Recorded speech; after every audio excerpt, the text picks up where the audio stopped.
Chat आप फिर कैसे बंद कर दी, फिर कैसे बंद कर दी? चालू करी थी ना, रिफ्रेश करो।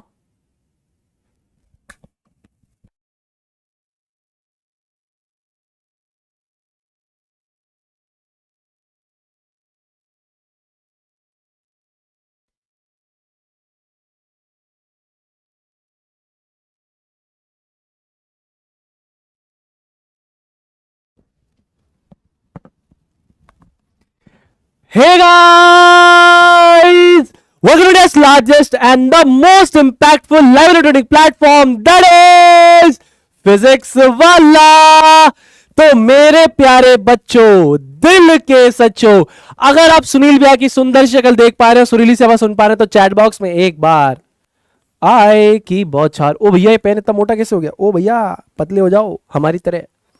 Right hand to the chat box guys. अगर ये सुंदर सी शक्ल दिखाई दे रही है और सुरीली सी आवाज सुनाई दे रही है, तो चैट बॉक्स में एक बार आए की बौछार, आए की बौछार, आए की बौछार, आए की बौछार। दिल से स्वागत है आप लोगों का, मेरे प्यारे दोस्तों, मेरे प्यारे भाइयों, बहुत बहुत स्वागत है आप लोगों का फिजिक्स वाला के अमेजिंग से प्लेटफॉर्म पे। तो आज की क्लास में master the art of balancing chemical equation सिखाऊंगा। आपको 3 मेथड सिखाऊंगा बैलेंसिंग के, ठीक है। हिट एंड ट्रायल के 2 वेरिएंट और एक मैं अपना मेथड दिखाऊंगा जिसका नाम है अलजेब्रिक मेथड, ठीक है। तो देखिए आज की क्लास में आप लोग क्या क्या पढ़ने वाले हैं मैं आपको बताऊं। Need of balancing a chemical equation, सबसे पहले जरूरत क्या है बैलेंस करने की, आप ये जानेंगे। दूसरा, hit and trial method to balance a chemical equation, ये मैं आपको सिखाऊंगा डिटेल में। उसके बाद मेरे प्यारे बच्चों, मैं अलजेब्रिक मेथड यानी सुनील भैया PWL मेथड सिखाऊंगा। इस हिट एंड ट्रायल के अंदर मैं आपको 2 मेथड सिखाऊंगा, 1 एंड आपको 2, ठीक है। तो ये भी आपको सीखने के लिए मिलेगा, तो आप रेडी हो जाइए, कॉपी पेन अपने पास रख लीजिए। मैं आप लोगों से रिक्वेस्ट कर रहा हूं मेरे प्यारे बच्चों कि नोटबुक और पेन अपने पास रख लीजिए, इसकी आज क्लास में बहुत ज्यादा जरूरत पड़ने वाली है, ठीक है। बहुत बढ़िया, बहुत बढ़िया, बहुत बढ़िया, ठीक है। उसके बाद एफिशिएंसी हैक्स, और उसके बाद सबसे इंपॉर्टेंट बात, इंसानियत का ज्ञान, जो बनाए मेरे प्यारे भाई बहनों को एक बेहतर इंसान। क्या बात है। और उसके बाद दोस्तों स्टार्ट करते हैं क्लास को with the concept polish, that is homework discussion. तो लास्ट क्लास में एक बहुत ही क्यूरियस से, एक इंटरेस्टिंग से सवाल मैंने दिया था जो आपके मिसकंसेप्शंस को तोड़ेगा, आपके मिसकंसेप्शंस को तोड़ेगा 100%। बहुत सारी किताबें इस चीज को गलत लिखती हैं और अच्छी किताबों में सही से लिखा होता है, ठीक है। मैं आपको दिखा सकता हूं एनसीईआरटी खुद से कंफ्यूज्ड है इस पर्टिकुलर कंसेप्ट को लेके। क्लास 7th की एनसीईआरटी और क्लास 10th की एनसीईआरटी दोनों अलग बातें करती है, क्लास 9th में भी अलग बात लिखी है। मैं आपको प्रूव भी कर दूंगा ये बात, ठीक है। अब ये मैंने आपको दिया था, और all physical changes reversible while all chemical changes are irreversible. कहने का सरल सा भावार्थ यह है कि सारे के सारे फिजिकल चेंजेस आपके रिवर्स हो सकते हैं और केमिकल चेंजेस रिवर्सिबल नहीं है। तो पहले आपको इस शब्द को जानना है, रिवर्सिबल और इरिवर्सिबल शब्द को समझना है पहले। रिवर्सिबल, रिवर्सिबल का मतलब होता है दोस्तों, यानी जिसको आप रिवर्ट कर सके, जिस बदलाव को आप वापस पहले जैसा कर सके। आपने कुछ बदलाव किया, वापस पहले जैसा कर दे, उसको, इसको रिवर्सिबल कहते हैं। एग्जाम्पल, थोड़ा सा मतलब समझते हैं। मान लीजिए ये आपकी इनिशियल स्टेट थी, इस स्टेट से आप बदल के किसी फाइनल स्टेट पे आए, और अब इस फाइनल स्टेट को बदल के आप वापस इनिशियल स्टेट पे आ गए। यानी जहां से वो बदलाव आया था, यहां से बदलाव आया और वापस ये पहले जैसा हो गया, कोई बदलाव नहीं हुआ, एक तरीके से रिवर्सिबल हुआ। जैसे बर्फ पिघली, पानी बना, पानी को ठंडा करा, फिर से बर्फ बनी, बर्फ से बना पानी, पानी को ठंडा किया, फिर से बनी बर्फ। रिवर्सिबल चेंज, ऐसे बदलाव जिन्हें हम रिवर्ट कर सके, यानी इनिशियल से फाइनल पे, फाइनल से इनिशियल पे आ जाए। बर्फ से बना पानी, पानी को वापस ठंडा किया, फिर से बनी बर्फ, रिवर्सिबल चेंज। लेकिन अगर मैं बोलता हूं किसी चेंज को इरिवर्सिबल, इरिवर्सिबल चेंज का मतलब क्या है? इरिवर्सिबल चेंज का मतलब क्या है? अब देखिए, इनिशियल और फाइनल स्टेट को IS और FS लिख रहा हूं। आप इनिशियल से फाइनल पे तो जा सकते हैं, लेकिन फाइनल से इनिशियल पे, यानी यहां से इधर आप वापस नहीं आ सकते, ये पॉसिबल नहीं है। तो ये आप याद रख लीजिए, ये आपका पॉसिबल नहीं है, ठीक है। आप इनिशियल से, मैंने क्या बोला, आप इनिशियल से फाइनल स्टेट पे जा सकते हैं, फाइनल से वापस इनिशियल स्टेट पे नहीं आ सकते। ऐसे बदलाव जो आपके इरिवर्सिबल हो, यानी परमानेंट हो। ये आपके टेम्पररी बदलाव है, ये आपके परमानेंट बदलाव है। ठीक है, समझ में आ गई बात? ठीक है भैया।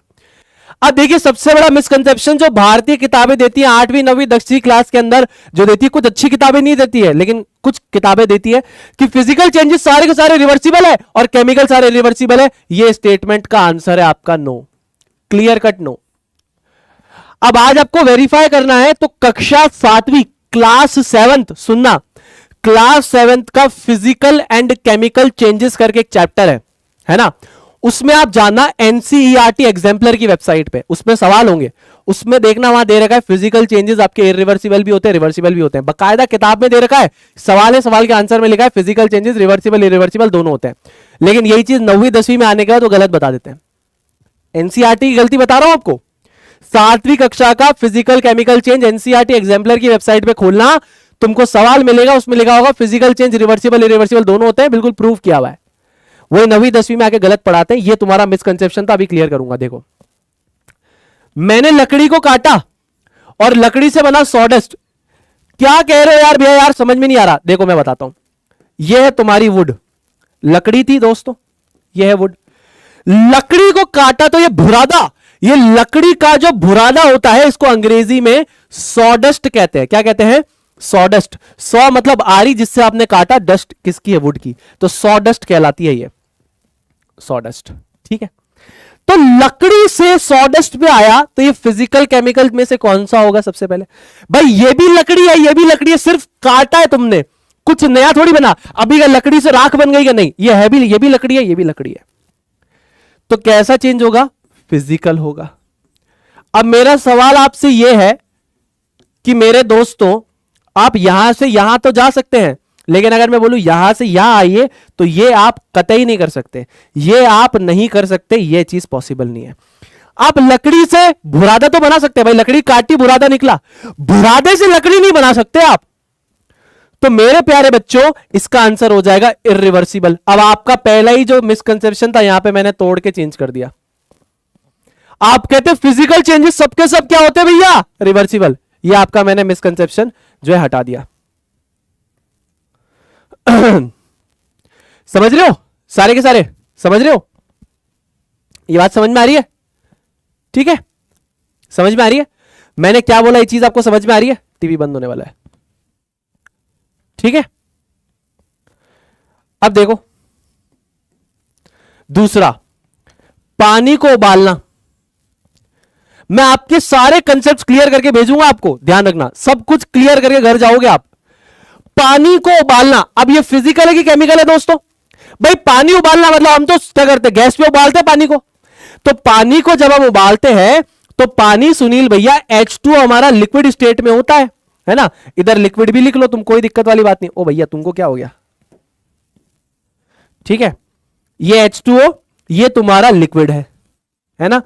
इसको जब उबालते हैं, गर्म करके, हीट करके इसको जब हम उबालते हैं, तो ये H2O क्या हो जाती है? वेपर बनती है दोस्तों। एक सेकंड, ये क्या हो गया? पूरा उड़ गया क्या ये स्क्रीन से? एक सेकंड, ये क्या हुआ?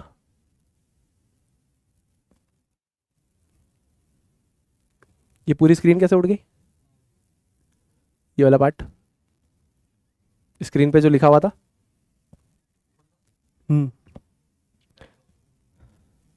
चलिए कोई दिक्कत वाली बात नहीं है, मैं इस वाले पार्ट को वापस लिख देता हूं, ठीक है ना? ये पूरा पार्ट ही यहां पे उड़ चुका है, पता नहीं क्या हुआ। चलिए कोई दिक्कत वाली बात नहीं है। तो यहां पे हम स्टार्ट करते हैं बॉइलिंग ऑफ वाटर से, ठीक है बेटा? ठीक है ना? तो बॉइलिंग ऑफ वाटर की अगर मैं बात कर रहा हूं यहां पे, तो जो H2O हमारे पास लिक्विड है, ठीक है, H2O जो लिक्विड है, ये हमारा हीट करने पे क्या होता है? ये हमारा हीट करने पे H2O वेपर बनता है ना? और ये बेसिकली कूल करने पे वापस क्या बन जाती है? वेपर बन जाती है, हमारा पानी बन जाता है। ठीक है, ये वापस क्या बन जाता है? वापस से पानी बन जाता है। ठीक है, इतनी बात समझ में आ रही है? तो यहां पे ये किस प्रकार का चेंज है? अगर मैं आपसे बोलूं फिजिकल है या केमिकल है, तो यार इसमें कुछ नया थोड़ी बन रहा है, केमिकल कॉम्पोजिशन तो वही है ना, केमिकल कॉम्पोजिशन तो वही है ना, मुझे बताइए। केमिकल कॉम्पोजिशन तो वही है ना, मुझे बताइए, केमिकल कॉम्पोजिशन में कोई बदलाव आया क्या? केमिकल कॉम्पोजिशन तो वही है, तो ये किस प्रकार का चेंज होगा? ये दोस्तों आपका होगा फिजिकल चेंज। कैसा चेंज होगा? ये आपके पास होगा फिजिकल चेंज। और अगर मैं रिवर्सिबल इरिवर्सिबल की बात करूं तो जब आपने इसको गर्म किया, पानी बना, वापस ठंडा कर दीजिए। ये गर्म किया तो वेपर बना, ठंडा करेंगे तो वापस पानी बन जाएगा। कैसा है? रिवर्सिबल है। कैसा है? रिवर्सिबल है। तो एक बात यहां पे क्लियर हुई आपको, फिजिकल चेंज आपका इरिवर्सिबल भी हो सकता है और फिजिकल चेंज आपका रिवर्सिबल भी हो सकता है। यह बात समझ में आई क्या? यह बात समझ में आ रही है क्या? यह बात समझ में आ रही है क्या? ठीक है। अरे भाई इरिवर्सिबल क्यों है?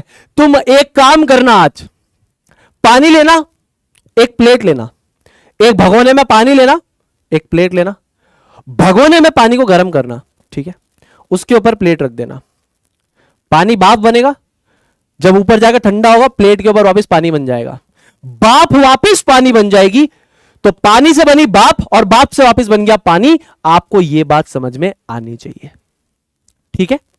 चलो बेटा, इतना एफर्ट दे रहा हूं ताकि आपके बेसिक्स एकदम स्ट्रांग करके जाऊं, जितने भी बेसिक्स दूंगा स्ट्रांग करके जाऊंगा यहां पे, ठीक है। ये कंसेप्ट सीखते हैं, रस्टिंग ऑफ आयरन, लोहे में जंग लगना, ठीक है।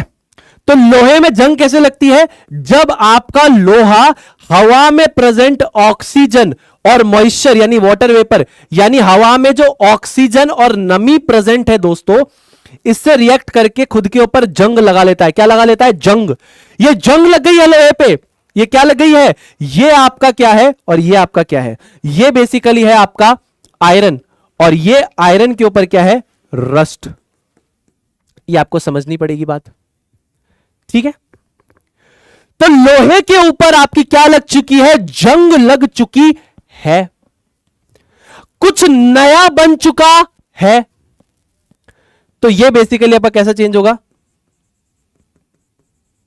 ये बेसिकली आपका चेंज होगा केमिकल चेंज, ठीक है। अब मुझे एक बात बताओ, ये रिवर्सिबल है कि इरिवर्सिबल है? भाई अगर तुम्हारा ये जो लोहा है, लोहे से तुम्हारा रस्ट बना, क्या ये रस्ट से तुम वापस लोहा ला सकते हो? मैं तुमसे सवाल करता हूं, क्या तुम जंग को वापस लोहे में बदल सकते हो? आंसर होगा नहीं। ये कैसा है? इरिवर्सिबल है। कैसा है दोस्तों? इरिवर्सिबल है। अब जजमेंट में लेना, ओ यार भैया यार जजमेंट बन गई, ये तो अपनी, ये तो जजमेंट बन गई भैया यार, ये सारे केमिकल चेंज रिवर्सिबल होते हैं। अभी प्रूव करूंगा रिवर्सिबल भी होते हैं, ठीक है। ठीक है, पॉइंट समझ में आ रहा है? पॉइंट समझ में आ रहा है? ठीक है, चलो चलो, ठीक है ना? ठीक है,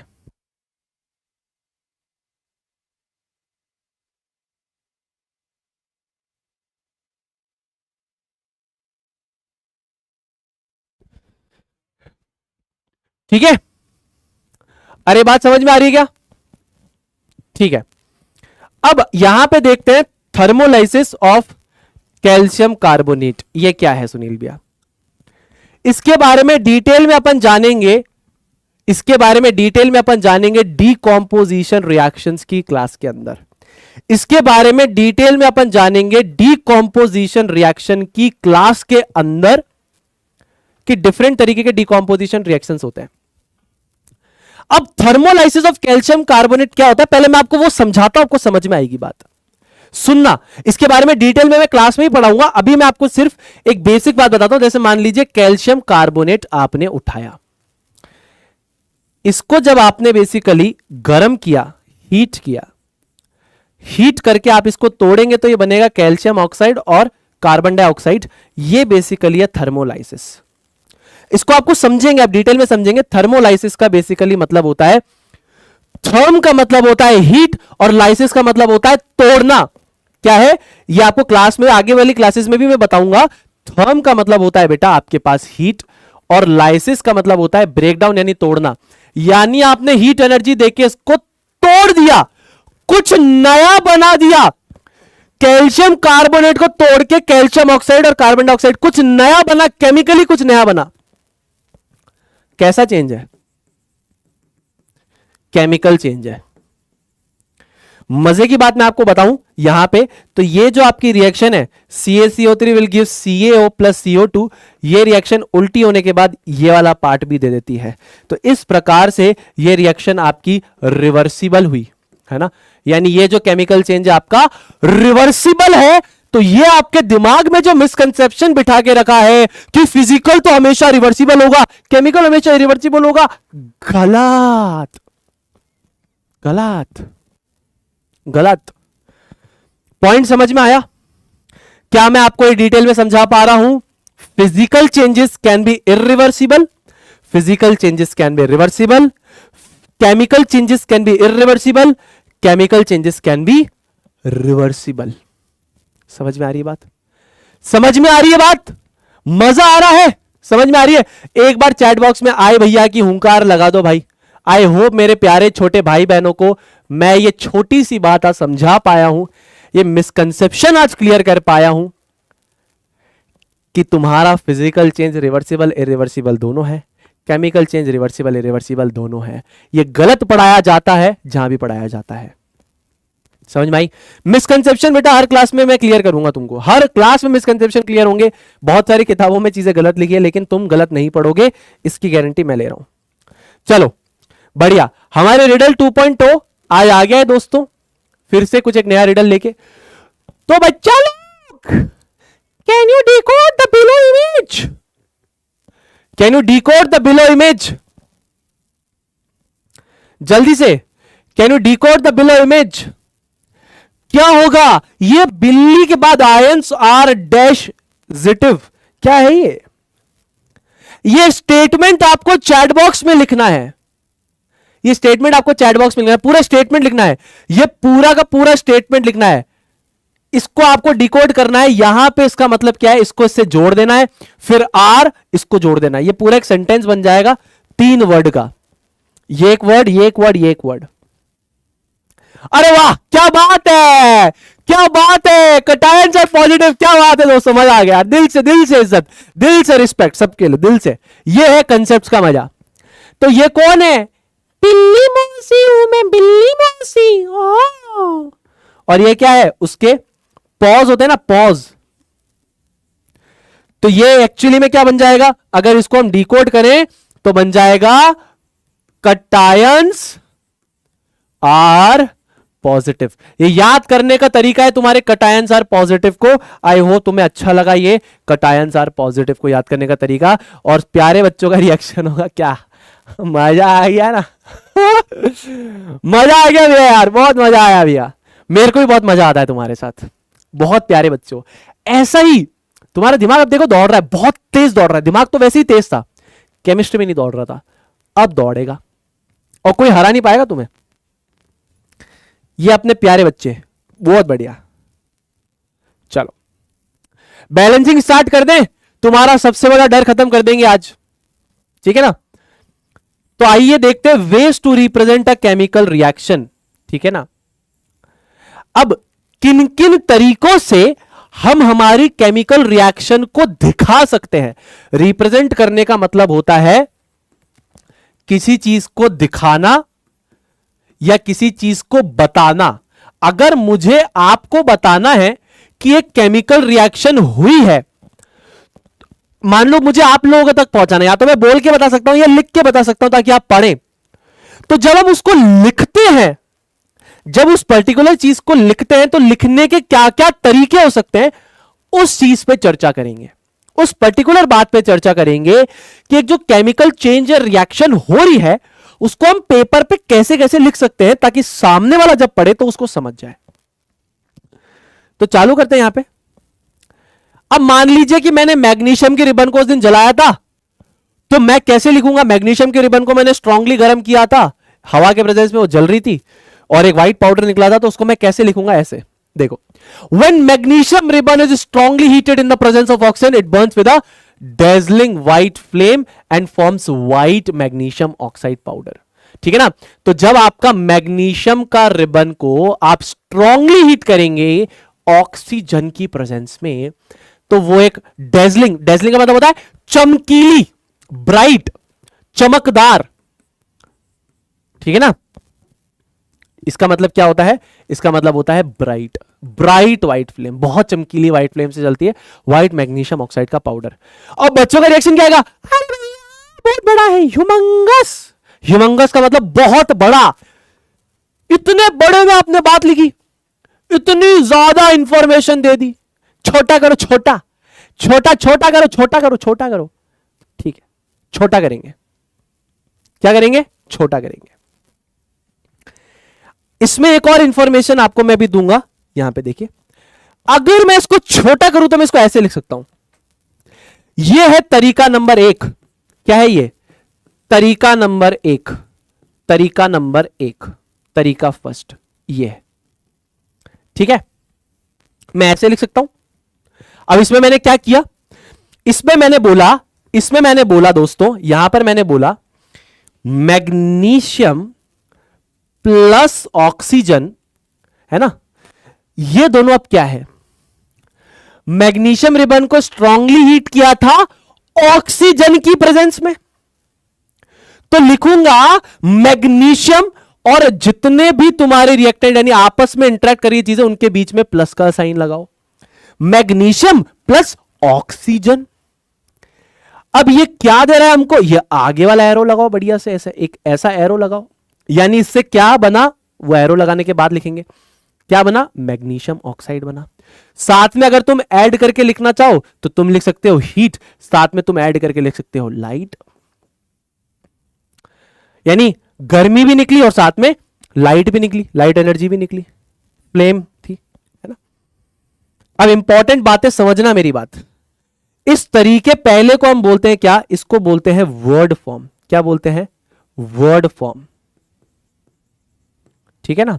यानी शब्दों के थ्रू आपने इसको छोटा करने की कोशिश करी, वर्ड फॉर्म। या फिर इसको बेसिकली हम लोग क्या लिख सकते हैं? Word reaction. ठीक है ना? कि वर्ड के फॉर्मेट में लिखा कि मैग्नीशियम और ऑक्सीजन ये आपस में इंटरैक्ट कर रहे हैं, तो ये मैग्नीशियम प्लस ऑक्सीजन इन्होंने इंटरैक्ट किया और इन्होंने क्या बनाया? मैग्नीशियम ऑक्साइड बनाया, साथ में हीट और साथ में लाइट एनर्जी जनरेट करी। ठीक है, अब ये जो लेफ्ट साइड में आप लिख रहे हैं, देखिए लेफ्ट साइड में आप लिख रहे हैं, इसको पूरे को मैं यहां पे हाईलाइट कर रहा हूं, ये वाला पार्ट, ये जो आपने लेफ्ट साइड में लिखा, और ये जो राइट साइड में बना इसको भी मैं हाईलाइट कर रहा हूं, इतने पार्ट को, इसको और इसको नहीं किया मैंने, ध्यान से देखना। तो सबसे पहले जो यहां पे मैंने लिखा है, ठीक है ना, इसको दूसरे कलर से कर देते हैं, ठीक है ना, इसको दूसरे कलर से कर देते हैं, ठीक है, इसको दूसरे कलर से कर देते हैं, क्यों मैं आपको भी बताता हूं, ठीक है ना। इसको ऑरेंज से कर देते हैं, ये ऑरेंज से, ठीक है। अब ध्यान से मेरी बात पे फोकस करना पहले, इसको मैं लिख रहा हूं रिएक्टेंट या रिएक्टेंट्स, एक या एक से ज्यादा हो सकता है, और प्रोडक्ट या फिर प्रोडक्ट्स। अच्छा, इसको ऑरेंज से लिखेंगे हम, है ना, ताकि आपको याद रहे कि मैं किस चीज के बारे में बात कर रहा हूं, ठीक है ना। ध्यान से सिर्फ देखो, अभी तुमको सिर्फ देखना है, तुमको समझना है। तो रिएक्टेंट क्या होते हैं और प्रोडक्ट क्या होता है सुनील भैया? रिएक्टेंट मेरे प्यारे दोस्तों जो आपस में इंटरैक्ट करते हैं, यानी जो केमिकल चेंज को अंडरगो करते हैं, उनको रिएक्टेंट या रिएक्टेंट्स कहते हैं। substances that undergo a chemical change, यानी मेरे प्यारे बच्चों, यानी जो केमिकल चेंज को शो करने वाले हैं, केमिकल चेंज मतलब प्रोसेस ऑफ केमिकल रिएक्शन, जो इसको शो करने वाले हैं, है ना। केमिकल चेंज के प्रोसेस को क्या बोलते हैं? The process of chemical change is chemical reaction. जो इसको अंडरगो करते हैं इनको बोलते हैं रिएक्टेंट्स, यानी ये केमिकल चेंज शो करने वाले हैं, केमिकल रिएक्शन देने वाले हैं, ठीक है ना। केमिकल चेंज या आप लिख सकते हैं केमिकल रिएक्शन देने वाले हैं। और सब्सटेंसेस जो बनते हैं, सब्सटेंसेस फॉर्म्ड, यानी जो बन रहे हैं, formed as a result of chemical change. ये मैंने क्या कहा? यानी कि जैसे मैग्नीशियम और ऑक्सीजन आपस में, जब मैंने मैग्नीशियम को गर्म किया ऑक्सीजन की प्रेजेंस में, इन दोनों ने इंटरैक्ट करके व्हाइट पाउडर बनाया मैग्नीशियम ऑक्साइड का। ये दोनों रिएक्टेंट है, यानी जो रिएक्ट कर रहे हैं, केमिकल चेंज को अंडरगो कर रहे हैं, केमिकल रिएक्शन दे रहे हैं। ये तो बन रहा है ना, ये तो बन रहा है केमिकल रिएक्शन से। पॉइंट समझ में आया? पॉइंट समझ में आया? पॉइंट समझ में आया? अब एक तुम्हारे दिमाग में आना चाहिए कि हीट और लाइट ये प्रोडक्ट क्यों नहीं कंसीडर होते। ये सवाल अगर नहीं आ रहा है तो आना चाहिए कि हीट और लाइट प्रोडक्ट कंसीडर क्यों नहीं होते। ठीक है ना, हीट और लाइट प्रोडक्ट कंसीडर क्यों नहीं होते। ठीक है ना, why heat and light are not considered as products. ठीक है, तो इसकी जनरल डेफिनेशन क्या है? प्रोडक्ट जो होगा, प्रोडक्ट जो होगा वो कोई सब्सटेंस होना चाहिए। सब्सटेंस यानी सरल भाषा में कहूं तो वो क्या होना चाहिए? मैटर, या हिंदी में कहूं तो वो पदार्थ होना चाहिए, यानी फिजिकल प्रेजेंट होना चाहिए मेरे पास। पदार्थ यानी मैटर तुमने क्लास 9th में पढ़ा है। ऐसी कोई चीज जो कुछ जगह ले, जिसका कुछ मास हो, जिसको तुम परसीव कर पाओ सेंसेस से, है ना, मैटर है, पदार्थ है। जैसे ये मैटर हो गया, ये मैटर हो गया, मैं खुद मैटर हूं, तुम लोग मैटर हो, है ना। लेकिन हीट और लाइट क्या है? हीट और लाइट क्या है?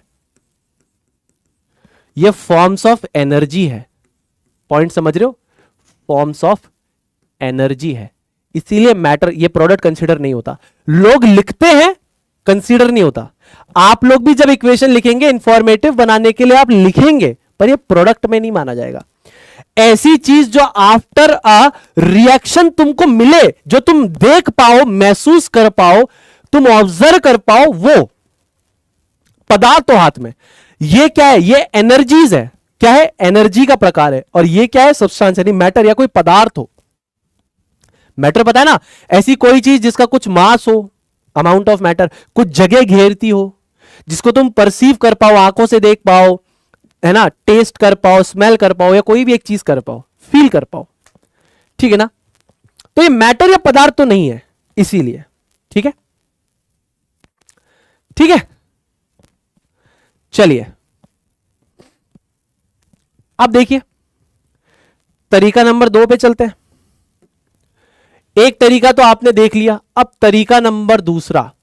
अब बच्चे क्या है मेरे पास आए, बच्चे बोले कि यार सुनील भैया पहले वाला तरीका बड़ा है यार, भैया यार मजा नहीं आ रहा यार, बहुत बड़ा है, उससे और छोटा करो।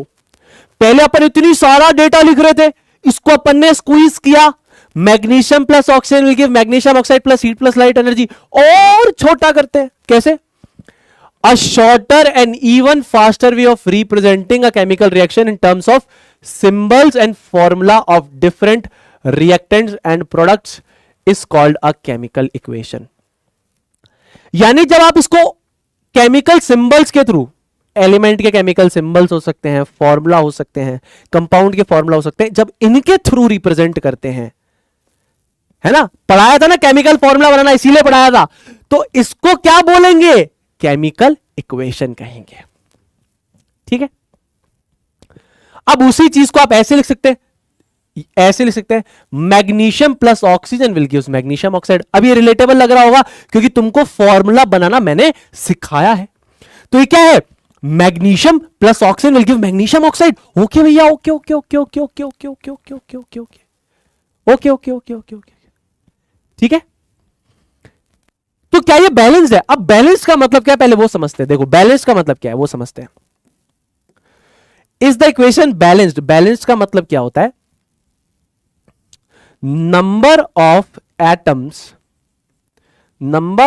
एटम्स ऑन रिएक्टेंट, यानी लेफ्ट हैंड साइड में जितने एटम्स हैं वो किसके बराबर होंगे? नंबर ऑफ एटम्स जितने प्रोडक्ट में होंगे। पॉइंट समझ में आ रहा है? जितने एटम्स यहां पे हैं, क्या उतने एटम्स यहां पे हैं?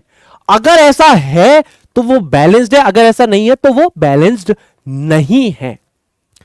कोशिश करके देखते हैं एक बार। एलिमेंट कौन सा है इसमें? मैग्नीशियम है और ऑक्सीजन है। यहां पे लिखते हैं रिएक्टेंट, यहां लिखते हैं प्रोडक्ट। आप लोग आंसर चैट बॉक्स में देना, एक बार पोल दे देता हूं। चलो एक काम करते, पोल दे देता हूं, आ जाओ एक बार। Is the equation balanced? A yes, B no, A yes है बी नो है, देखो जल्दी से देखो, A yes B no, A yes B no, ठीक है। ध्यान से देखो, क्या तुम्हारा यहां पे ये बैलेंस्ड है? Is the above equation balanced? If it is yes you can type, you can vote on A, if it is no you can vote on B, ठीक है ना। चालू करें, पोल दे दूं।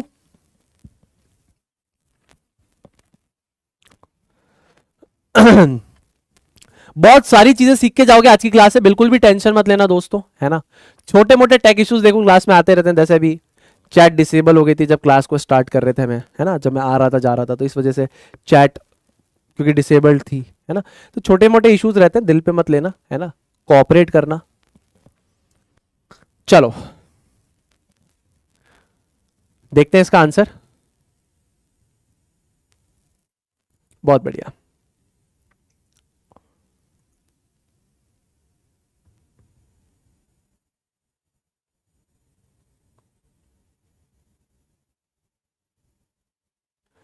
देखते हैं अब कितने बच्चों ने पोल्स पे सही आंसर किया है।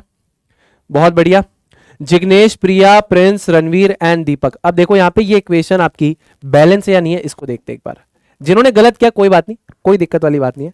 अब देखो बेटा, सबसे सरल बात देखो, मैंने पूछा बैलेंस मतलब नंबर ऑफ एटम्स जितने इधर है उतने इधर है क्या। एनालाइज करते हैं। मैग्नीशियम का एक एटम है रिएक्टेंट साइड पे, हाँ। मैग्नीशियम का एक एटम है प्रोडक्ट साइड पे, हाँ। ऑक्सीजन के 2 एटम है रिएक्टेंट साइड पे, ऑक्सीजन का एक एटम है प्रोडक्ट साइड पे। अब मुझे बताओ क्या ये बैलेंस्ड है? इस पर्टिकुलर पार्ट को देखना एक बार, क्या ये बैलेंस्ड है इक्वेशन? बैलेंस्ड है? सरल सा आंसर है नो, ये बैलेंस्ड नहीं है। यानी नंबर ऑफ एटम जितने रिएक्टेंट पे होने चाहिए उतने प्रोडक्ट पे नहीं है जब आप लिख रहे हो। नेचुरली होंगे, लेकिन जब आप लिख रहे हो, लिख के बता रहे हो, तो ये बैलेंस्ड नहीं है, बैलेंस्ड नहीं है, ठीक है ना। तो इसको क्या बोलेंगे? Is the above equation balanced? Answer है नो। और इस केमिकल इक्वेशन को कहते हैं स्केलेटल केमिकल इक्वेशन। सीबीएसई ने एक बार, सीबीएसई के पीवाईक्यू में आ चुकी है ये चीज, ठीक है ना। 1 मार्कर में पूछ लिया था कि बताओ स्केलेटल केमिकल इक्वेशन क्या होती है। तो स्केलेटल केमिकल इक्वेशन, है ना, या फिर इसको क्या बोल सकते हैं, और अनबैलेंस्ड केमिकल इक्वेशन, ठीक है, अनबैलेंस्ड केमिकल इक्वेशन। तो स्केलेटल केमिकल इक्वेशन या अनबैलेंस्ड केमिकल इक्वेशन में क्या होता है, नंबर ऑफ एटम्स जो आपके रिएक्टेंट साइड पे होंगे, number of atoms on the reactant side, ठीक है, number of atoms on the reactant side is not equal to number of atoms on the product side, ठीक है। पॉइंट समझ में आया? यानी जितने एटम तुम्हारे रिएक्टेंट साइड पे होंगे उतने प्रोडक्ट साइड पे नहीं होंगे। इस पॉइंट को हाईलाइट कर लो। ये 1 नंबर की डेफिनेशन पूछी गई थी अनबैलेंस्ड केमिकल इक्वेशन या स्केलेटल केमिकल इक्वेशन के बारे में, ठीक है। समझ में आ गया भाई? प्रेसिपिटेशन भी दिखा देंगे बेटा, जब क्लास आएगी तो दिखा देंगे, वैसे तो लास्ट क्लास में दिखाई दिया था, है ना। तो इतनी बात समझ में आ रही है क्या कि सबसे पहला तरीका है उसको वर्ड इक्वेशन के फॉर्मेट में रिप्रेजेंट करने का, दूसरा तरीका है केमिकल इक्वेशन के फॉर्मेट में रिप्रेजेंट करने का। अब अगर हम रिप्रेजेंट कर रहे हैं तो अगर नंबर ऑफ एटम्स दोनों तरफ रिएक्टेंट और प्रोडक्ट साइड पे बराबर ना हो तो उसको स्केलेटल केमिकल इक्वेशन या फिर अनबैलेंस्ड केमिकल इक्वेशन कहते हैं, ठीक है। पर बैलेंस करना क्यों है? मैं क्यों करूं? मेरा मन नहीं कर रहा, मैं नहीं कर रहा बैलेंस। तो एक बार अपन ने कह दिया था टीचर को नहीं कर रहे बैलेंस, उन्होंने कहा तुम्हारे नंबर को इम्बैलेंस कर देते हैं। फिर अपन ने कहा सॉरी करा दो करा दो। अपन ऐसे विद्रोही हो गए थे, अपन कहा नहीं करेंगे बैलेंस। बैलेंस क्या पिताजी का राज है? मेरा मन नहीं करा बैलेंस करने का, नहीं करूंगा बैलेंस। मैडम का भी कोई दिक्कत नहीं, आओ तुम्हारे नंबरों को इम्बैलेंस करते हैं। फिर मैंने कहा सॉरी मैं करता हूं बैलेंस, आप सिखाओ। मैडम ने सिखाया, मेरे को मजा आया। Need of balancing a chemical equation, पहले तो जरूरत क्या है तो मैंने मैडम से पूछा, फिर मैडम ने बताया, फिर अपन ने बैलेंसिंग करी। अपन ने कहा ठीक है बैलेंस कर लेंगे। अरे मैं करूं क्यों? मेरा मन नहीं कर रहा ना यार दोस्तों। ये क्या है, मैग्नीशियम के 2 एटम इधर लगा उधर लगा, अरे मारो कहीं काम गिरी, ये मारो काम थोड़ी रहे, ये थाको काम था कर लियो, मैंने कहीं बता रहा था। चलो दोस्तों आ जाओ, ओ दोस्तों आ जाओ। अब इसको बैलेंस करने की क्या जरूरत है? अरे भैया हमारा तो जीवन ही बैलेंस नहीं हो रहा। मैं खुद ये सोचता जीवन बैलेंस हो नहीं रहा, केमिकल इक्वेशन ही बैलेंस करा रहे। देख रहे हो जीवन में, जीवन बैलेंस करने की चीजें तो बता नहीं रहे, केमिकल इक्वेशन बैलेंस करना सिखा रहे हो मैडम। या जीवन बैलेंस नहीं हो रहा, 8 घंटे पका देते हो आप लोग हैं, कुछ तो अच्छा कराओ। 8 घंटे आप परेशान करते हो, फिर ट्यूशन पे आके पढ़ते हैं वो परेशान करते हैं, फिर उसके बाद होमवर्क करते हैं। जीवन तो वैसे ही इम्बेलेंस्ड है, ये बैलेंसिंग सिखा रहे हैं। देख रहे हो संसार में इम्बेलेंसिंग है। चलो कोई दिक्कत नहीं, संसार में इम्बैलेंस है तो क्या हुआ, इसकी बैलेंसिंग सीख लेते हैं, इसको खुश करते हैं। ले तुमको खुश करेंगे, हाँ तुमको कर देते हैं, कोई बात नहीं, इसको खुश करते हैं, है ना। चलो ये केमिकल इक्वेशन एक सुंदर बालक मान लो, है ना। हाँ बेटा तुमको खुश करते, तुमको बैलेंस करते, ठीक ओके, ठीक है ना, बैलेंस कर लेते हैं भैया। जीवन तो बैलेंस नहीं हो रहा, इसको बैलेंस करते हैं। चलो तो भैया बैलेंस क्यों करना है? अब एक अंग्रेजी महाराज आ गए थे अपने, क्या नाम है, एंटोनिया लॉरेंट लेवियोजर। ओ भाई साहब अतरो लंबो नाम में 3-4 किताबें आ जाएगी में तो। एंटोनिया लॉरेंट लेवियोजर, वाओ, इनको कहते हैं he is also known as the father of modern chemistry my dear intelligent kids, ठीक है। So this guy is also known as the father of modern chemistry. Now ये law of conservation of mass को follow करे जब भी हम इसको लिखें या रिप्रेजेंट करें। देखिए कह रहा यह है कि जब भी आप पेपर पे लिखते हैं या किसी भी प्लेन पे लिखते हैं तो ये लॉ ऑफ कंजर्वेशन ऑफ मास जो है, ये लॉ ऑफ कंजर्वेशन ऑफ मास जो हमारे एंटोनिया लॉरेंट लेवियोजर ने 1789 में दिया था, इसका ईयर में कॉन्फ्लिक्ट होता है बहुत लोगों को, लेकिन इसका ईयर 1789 ही है, ठीक है। जब भी आप इसको लिखें या रिप्रेजेंट करें तो ये लॉ फॉलो होना चाहिए। देखो नेचुरली हवा में जब हो रही रिएक्शन तब हो रहा है, तुम जब लिखते हो ना कागज पे जब लिखते हो दोस्तों, जब कागज पे लिखते हो तो कागज पे लिखते समय ये फॉलो होना चाहिए, ठीक है।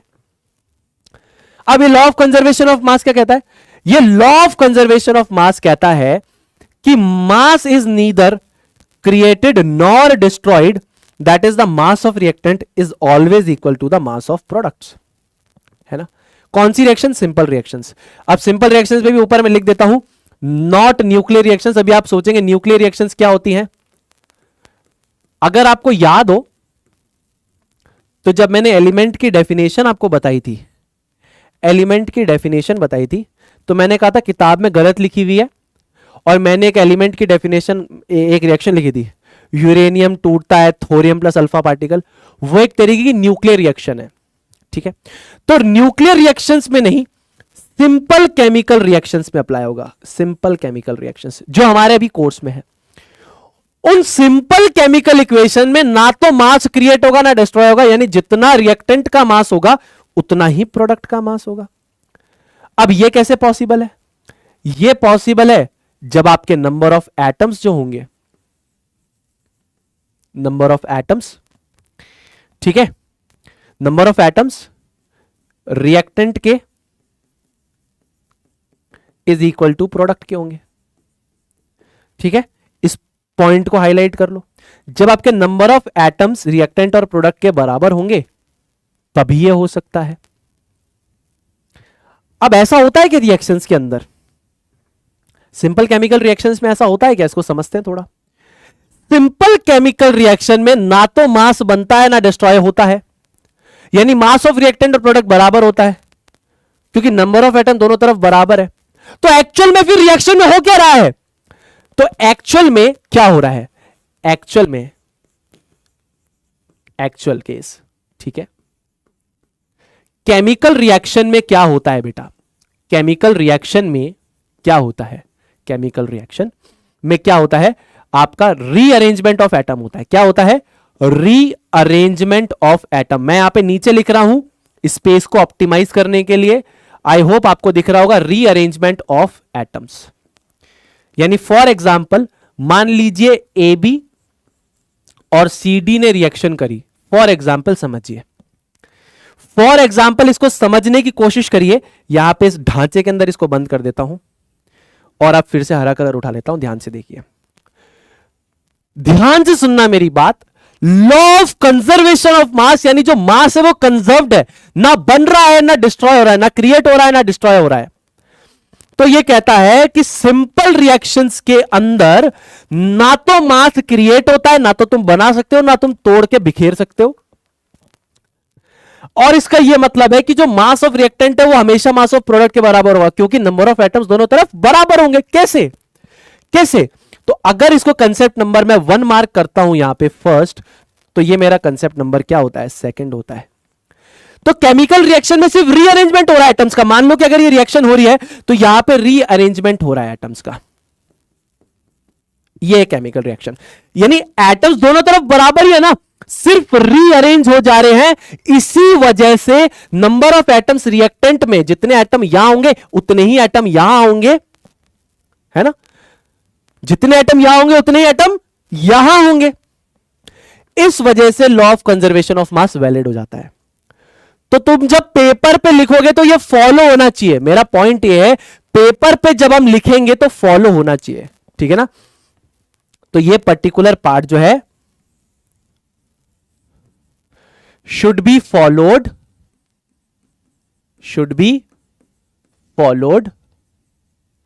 व्हेनेवर रिटन, ठीक है ना? स्लैश रिप्रेजेंटेड, मतलब आप इसको जहां पे भी लिखें या रिप्रेजेंट करें तो आपको इसको फॉलो करना है, ये आपको याद कर लेना है, ठीक है? समझ में आ गया? डिकॉम्पोजिशन अभी नेक्स्ट क्लास के अंदर आएगा, नेक्स्ट टू नेक्स्ट क्लास में आएगा। अभी आराम से ये कंसेप्ट समझ पा रहे हो? रटना तो नहीं पड़ रहा? क्या ये रटना पड़ रहा है क्या? तो तुमको जरूरत समझ में आई कि नीड क्या है। तो तुम जब एक पर्टिकुलर केमिकल रिएक्शन को इन द फॉर्म ऑफ इक्वेशन एक पेपर पे लिखते हो तब तुम्हारा ये लॉ फॉलो होना चाहिए जो एक्चुअल में फॉलो हो रहा है। तो जब कोई रिएक्शन होती है तो उसमें सिर्फ एटम्स का रीअरेंजमेंट होता है। इसका मतलब यह कि जितने एटम पहले थे उतने एटम बाद में, तो मास दोनों तरफ बराबर हुआ। तो यार जब तुम पेपर पे लिख रहे हो ना तो इस चीज को फॉलो करना, वायलेट यानी तोड़ने मत देना कि ये जो नियम है ये फॉलो हो। पॉइंट समझ में आया? क्या मैं अपनी बात कह पा रहा हूं? क्या मैं आपको ये समझा पा रहा हूं? तो ये पहली चीज और ये आपकी दूसरी चीज। तो जब भी आप लिखेंगे should be followed whenever written और रिप्रेजेंटेड, ठीक है? समझ में आया? एक और बार बता देता हूं जिनको नहीं समझ में आया। केमिकल इक्वेशन जब तुम पेपर पे लिखते हो, नेचुरली जब रिएक्शन होती है तो उसमें नंबर ऑफ एटम्स लेफ्ट और राइट साइड पे बराबर होते हैं, मास बराबर होता है। लेकिन जब तुम लिखते हो तो वो रिफ्लेक्ट होना चाहिए, इस पर्टिकुलर लॉ को वायलेट नहीं करना है, ठीक है? चलो ठीक है, अब देखो यस और नो। अब ये बहुत सरल सा सवाल पूछा मैंने कि स्केलेटल केमिकल इक्वेशन, या जिसको आप लोग बोलते हैं unbalanced chemical equation, unbalanced chemical equation जिसको कहते हैं, ठीक है? स्केलेटल केमिकल इक्वेशन है जिसको आप लोग अनबैलेंस्ड केमिकल इक्वेशन कहते हैं। क्या उसमें law of conservation of mass apply होता है, या क्या वो law of conservation of mass को फॉलो करती है?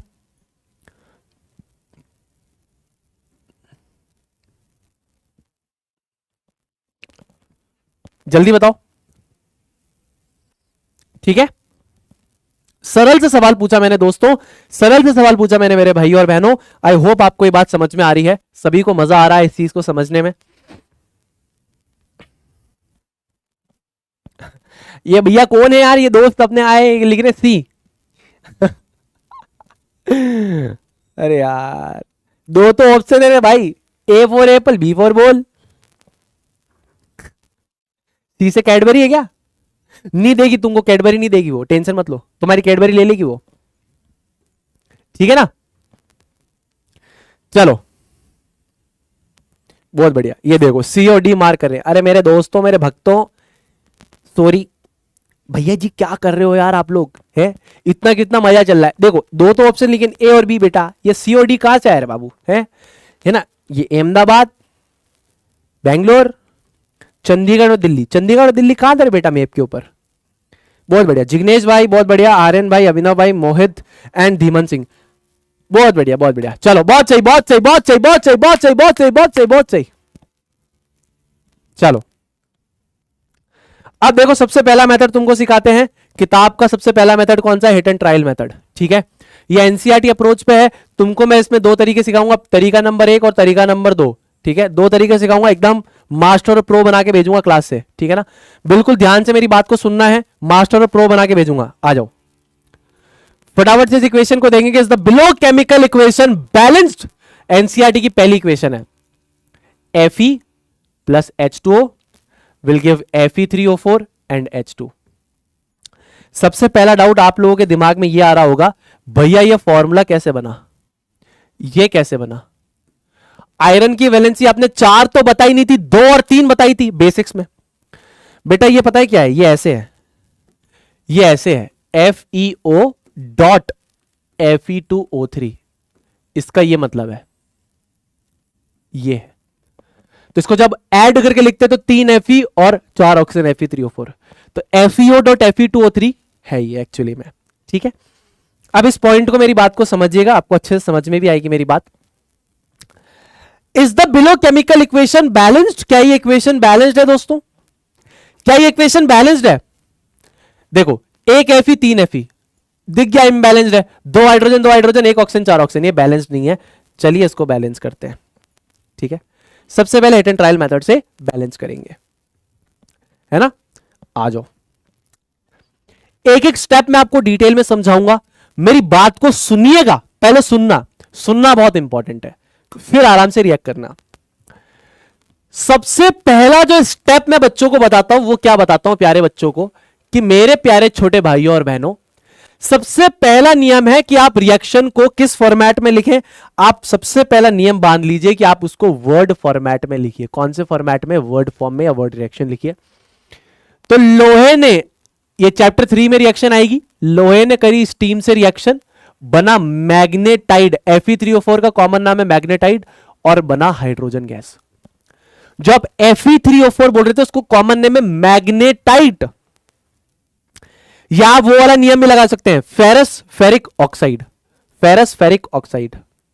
फेरस FeO के लिए, फेरिक उसके बाद था ना आपके पास कि Fe2O3 बन रहा है, तो फेरस फेरिक ऑक्साइड। तो सबसे पहला नियम है कि लोहे ने स्टीम से रिएक्ट किया, मैग्नेटाइड बनाया और हाइड्रोजन गैस बनाई। ये पहली स्टेप है। दूसरी स्टेप मेरे मित्रों क्या है? पहली स्टेप क्लियर है, आपको वर्ड फॉर्म में रिएक्शन को लिखना है। दूसरा स्टेप क्या है कि आपको रिएक्शन को स्केलेटल केमिकल इक्वेशन के फॉर्मेट में लिखना है। किसके फॉर्मेट में? स्केलेटल केमिकल इक्वेशन के फॉर्मेट में लिखना है।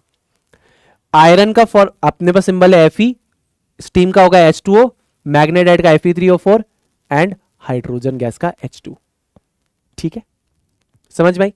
2 स्टेप समझ में आए क्या? सबसे पहला स्टेप वर्ड फॉर्म में लिखिए, दूसरा स्टेप केमिकल इक्वेशन के फॉर्मेट में लिखिए। अब ये इक्वेशन आपकी अनबैलेंस्ड है, आयरन का 1 एटम है, यहां पे 3 एटम है, अनबैलेंस्ड हो गई, स्केलेटल केमिकल इक्वेशन ये कहलाती है।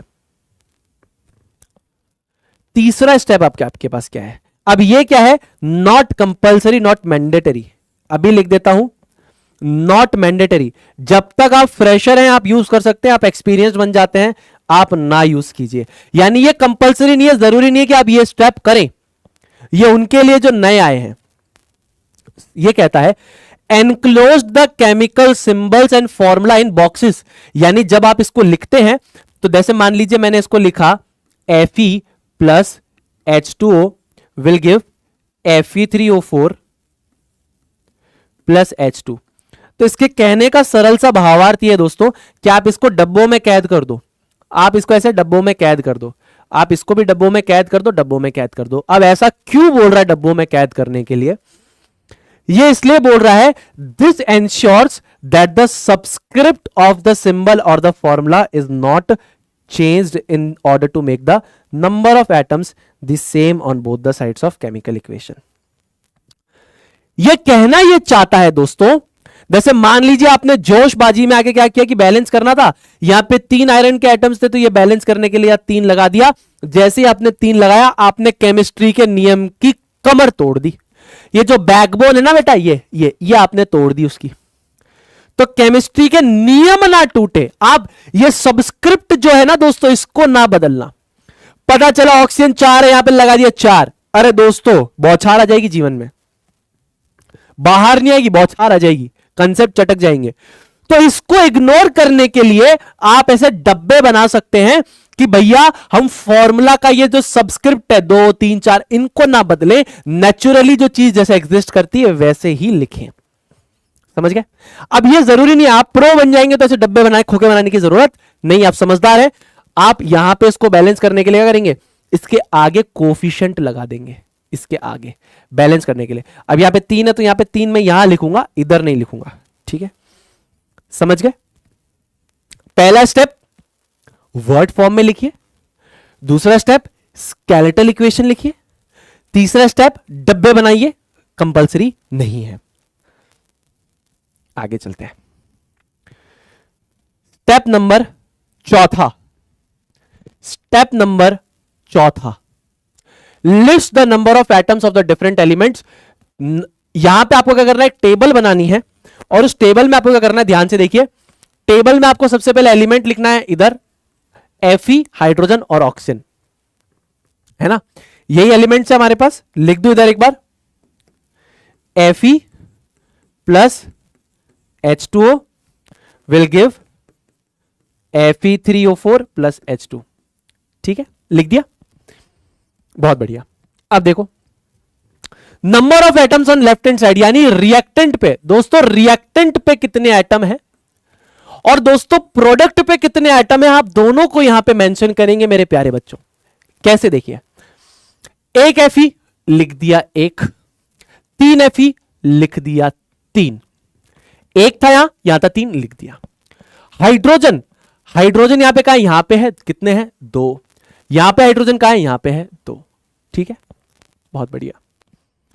ऑक्सीजन कितना है, 1 4, बहुत बढ़िया। बेसिक सी बात कही मैंने, सरल सी बात कही। नंबर ऑफ एटम्स आप दोनों तरफ के लिस्ट कर दीजिए, नोट कर दीजिए, कोई दिक्कत वाली बात नहीं है भैया, कर देंगे। अब यहां पे बैलेंसिंग कहां से चालू करनी, ये इंपॉर्टेंट गेम आ जाता है, स्टेप नंबर 5, इसको समझिएगा। ठीक है, कहां से बैलेंसिंग चालू करूं? दोस्तों आप बैलेंसिंग चालू करने के लिए सबसे पहले देखिए कि लेफ्ट या राइट साइड में ऐसा कंपाउंड या एलिमेंट खोजिए जिसके पास सबसे ज्यादा नंबर ऑफ एटम्स हो। क्या हो, एटम्स। देखो आयरन का 1 एटम है यहां पे, इसके पास कितने, 2 एटम हाइड्रोजन के, 1 एटम ऑक्सीजन का, यानी 3 एटम है। 3 आयरन के और 4 ऑक्सीजन के, इसके पास 7 एटम है, 7 एटम है। यहां पे कितने हैं, 2 एटम है। पॉइंट समझ में आ रहा है क्या? ओ सुंदर बालक, समझ में आ रहा है क्या? देखो आयरन का 1 एटम है, आयरन का 1 एटम है, हाँ। यहां पे 2 हाइड्रोजन 1 ऑक्सीजन, यानी टोटल 3 एटम है, हाँ जी भैया। यहां पे 3 और 4 7 एटम है, हाँ जी भैया, और यहां पे 2 है। सबसे ज्यादा नंबर ऑफ एटम कहां है मेरे प्यारे बच्चों, यहां पे है। अग्री करते हैं आप, हाँ जी भैया। तो जब आपने वो कंपाउंड या एलिमेंट ढूंढ लिया जिसमें सबसे ज्यादा नंबर ऑफ एटम्स है, तो अब आप उसमें उस एलिमेंट को ढूंढिए जिसमें सबसे ज्यादा नंबर ऑफ एटम हो। फॉर एग्जाम्पल इसमें सबसे ज्यादा नंबर ऑफ एटम है 7। अब इस 7 में आयरन के 3 है, ऑक्सीजन के 4 है, तो ऑक्सीजन से बैलेंसिंग स्टार्ट होगी। यही यहां पे लिखा हुआ है, the compound will be Fe3O4 and element will be oxygen. यानी लिखा है start balancing the compound reactant और product that contains the maximum number of atoms, जिसका सबसे ज्यादा नंबर ऑफ एटम हो वहां से बैलेंसिंग चालू करनी है। इन दैट कंपाउंड और element find the element with maximum number of atoms. उसके अंदर सबसे ज्यादा एटम किसमें है, यहां पे 1 एटम है, यहां पे 2 + 1 3 है, यहां पे 7, यहां पे 2। इसके अंदर सबसे ज्यादा एटम किसमें, ऑक्सीजन में 4 है, खत्म बात। ऑक्सीजन से बैलेंसिंग स्टार्ट करेंगे। ठीक है, तो 1 3 2 2 1 4, 1 3 2 2 1 4। ठीक है, अब आइए इसकी बैलेंसिंग इस क्राइटेरिया को लेते चालू करते हैं। Fe plus H2O will gives Fe3O4 plus H2। ठीक है, समझ में आ गई बात, क्लियर हो रही बात? अब देखो ध्यान से, सबसे पहले बैलेंसिंग किसकी होगी मेरे प्यारे दोस्तों, मेरे प्यारे भाइयों? ऑक्सीजन की बैलेंसिंग होगी। हाँ जी भैया। अब अगर तुम देखोगे यहां पे, अगर तुम देखोगे तो ऑक्सीजन के कितने एटम है? राइट साइड पे 4 है, लेफ्ट साइड पे 1 है, तो इसको मल्टीप्लाई करो 4 से, तो यहां पर भी कितने हो जाएंगे? 4 हो जाएंगे। यानी यहां पर अगर आप क्या करेंगे, 4 से मल्टीप्लाई कर देंगे तो यहां पर भी 4 हो जाएंगे। 4 से मल्टीप्लाई ऐसे करना है, ठीक है? 4 से मल्टीप्लाई कर दिया, 4 ऑक्सीजन हो गए, यहां पे 4 ऑक्सीजन है। अब जब तुमने यहां पे 4 से मल्टीप्लाई किया था, 4 से किया, तो हाइड्रोजन कितना हो गया? हाइड्रोजन कितना हो गया? हाइड्रोजन हो गया 8। तो तुमको क्या करना पड़ेगा? तुमको क्या करना पड़ेगा दोस्तों? अब यहां पर 8 करने के लिए इसको 4 से मल्टीप्लाई करना पड़ेगा। पॉइंट समझा पा रहा हूं? सबसे पहले ऑक्सीजन को बैलेंस करना स्टार्ट किया, ऑक्सीजन के 4 एटम थे, यहां पे एक था, मल्टीप्लाई बाय 4 करके 4 कर दिए। 4 से मल्टीप्लाई किया तो हाइड्रोजन कितना हो गया? 8 हो गया। अब इसको बैलेंस करना पड़ेगा तो 4 से मल्टीप्लाई कर दिया, है ना? कितने से? 4 से मल्टीप्लाई कर दिया। अरे यार दोस्तों, समझ में आ रही कि नहीं आ रही बात? अरे मजा आ रहा है कि नहीं आ रहा दोस्तों? आ रहा है ना? बहुत बढ़िया, 8, बहुत बढ़िया। अब आयरन का कितना है? 3 और यहां पे 1, तो यहां पर मल्टीप्लाई बाय 3 कर दीजिए। 1 सेकेंड, इसी से लिख देता हूं, ये 3। 3Fe plus 4H2 will give Fe3O4 plus 4H2. ये balanced chemical equation है. Now this equation is particularly balanced. Now this is basically a balanced chemical equation. Now this is a balanced chemical equation. खत्म बात। 3 iron के atoms, 3 iron के atoms, 4 to जा 8, 4 to जा 8, 4 oxygen, 4 oxygen, खत्म काम। समझ में आ रहा है? अरे समझ में आया क्या? माया फिर आया क्या? बोलो मेरे प्यारे बच्चों। चलो बहुत बढ़िया। एक सवाल प्रैक्टिस करेंगे, लेकिन उससे पहले आए भैया लिख देंगे। ये आपका मेथड नंबर 1 था। आई होप आपको समझ में आया होगा। अभी 2 मेथड और सीखने, मजा आ जाएगा। आए भैया इनटू द चैट बॉक्स, आए भैया इनटू द चैट बॉक्स। ए बालक, एक बच्चा लिख रहा है sir I am getting bored. तो यहां भैया क्या गाना वाना गाने लगेंगे क्या? है ओ या क्या अपन नाचने लगेंगे यहाँ पे? है केमिकल इक्वेशन वालों को ऐसे क्या नचाने लगेंगे? ओ ऑक्सीजन आओ तुम हाइड्रोजन से लड़ाई करो, ऐसे थोड़ी करेंगे यार भैया। यार है पता चला लड़ाई चल रही ऑक्सीजन हाइड्रोजन में, धमाका हो जाएगा। डेटोनेटिंग मिक्सचर है भैया, धमाका कर देता है। चलो अब मेरे साथ साथ, बहुत बढ़िया बहुत बढ़िया, लव यू ऑल, बहुत बढ़िया। आपका प्यार ही यार ये फ्यूल है। बहुत बढ़िया बहुत बढ़िया, मजा आ गया। चलो दोस्तों, अब ये मेरे साथ साथ अब बैलेंस करिए हिट एंड ट्रायल मेथड से। आप अभी फोकस मत करना किसका क्या नाम है, रिएक्शन का क्या टाइप है, कुछ फोकस नहीं करना आपको। अभी बैलेंसिंग सीख रहे हो, बैलेंसिंग सीखो। तुम्हारे पहले बेसिक स्ट्रॉन्ग किए, फॉर्मूला बनाना सिखाया। अब तुमको ये लिखने में कोई दिक्कत नहीं आ रही है, तुम अभी ये लिखो। फॉर्मूला बना लिया, तुमको आ गया। अब उसका नाम टाइप क्या है वो आगे देखेंगे, ठीक है? इसको हिट एंड ट्रायल से बैलेंस करते हैं। तो अब मैं डायरेक्टली स्टेप लिख रहा हूं। देखो एलिमेंट कौन कौन से, यहां पे लिखेंगे एलिमेंट, यहां लिखेंगे रिएक्टेंट साइड, टेबल बना के सीधा बैलेंस, और यहां लिखेंगे प्रोडक्ट। मेरे साथ करो बेटा, फटाफट से कॉपी पेन उठाओ, कॉपी पेन उठाओ, मेरे साथ लग जाओ। Element, reactant, product.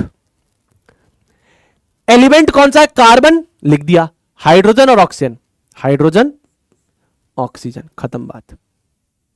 ठीक है, नंबर ऑफ एटम्स लिस्ट करो सबके। कार्बन का एक एटम है, एक एटम है।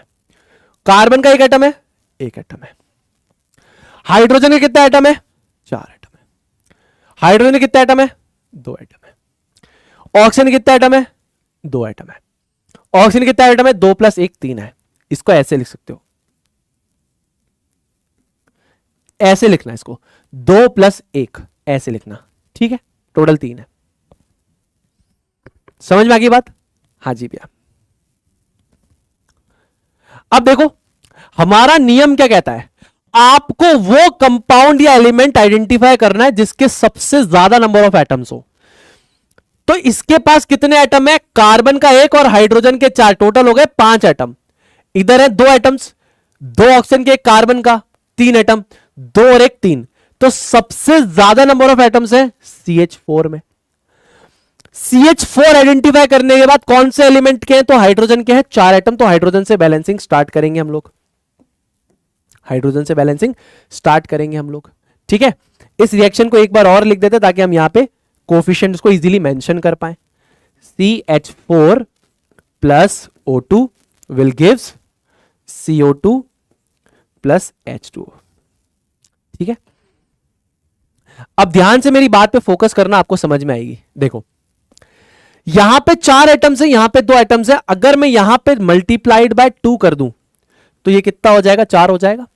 मतलब यहां पर अगर मैं मल्टीप्लाइड बाय 2 कर दूं, इधर 2 से मल्टीप्लाई कर दूं, हाइड्रोजन के 4 थे, अगर इससे मल्टीप्लाइड बाय 2 कर दिया, 2 दूनी 4 हो गए।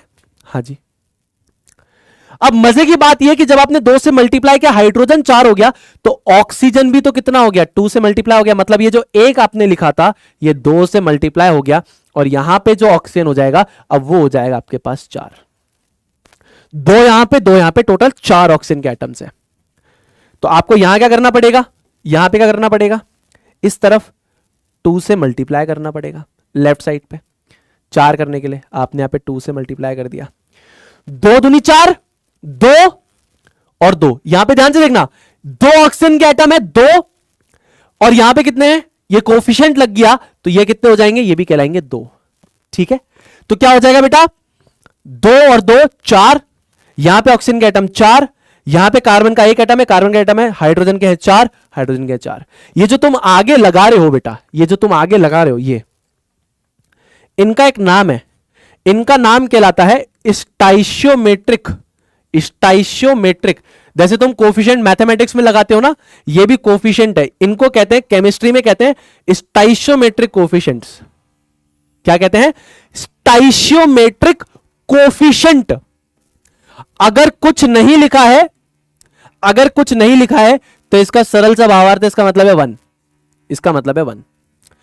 इफ नथिंग इज रिटन, इसका मतलब है 1, ठीक है, ठीक है। आई होप ये चीज समझ में आ गई। तो हिट एंड ट्रायल का पहला मेथड मैंने सिखा दिया, दूसरा मेथड 15 सेकंड क्या 5 सेकंड में सवाल कर लोगे। दूसरे मेथड से 5 सेकंड में सवाल खत्म होगा, लिख के दे रहा हूं, 5 सेकंड में सवाल खत्म होगा। अरे यार भैया यार, तुम आरी वारी चलाते रहते हो, मेरी क्लास में पता लग जाता है कि तुमको यार है, तुमको पता है क्या सुनील भैया की क्लास चल रही है, जो क्या धमाके करने लग जाते हो, इसके ऊपर जाके चिल्लाने लग जाते हैं। अरे यार भैया यार बोलो यार, क्या कर रहे हैं यार भैया यार, ये अपनी क्लास में क्यों होता है? उनको क्या पता है कि सुनील क्या शेड्यूल लेके जाते हैं क्या, भैया क्लास होगी जो ब्रुर आई चलाएंगे। ओ भैया, ओए यार भैया यार तो मान नहीं रहे यार।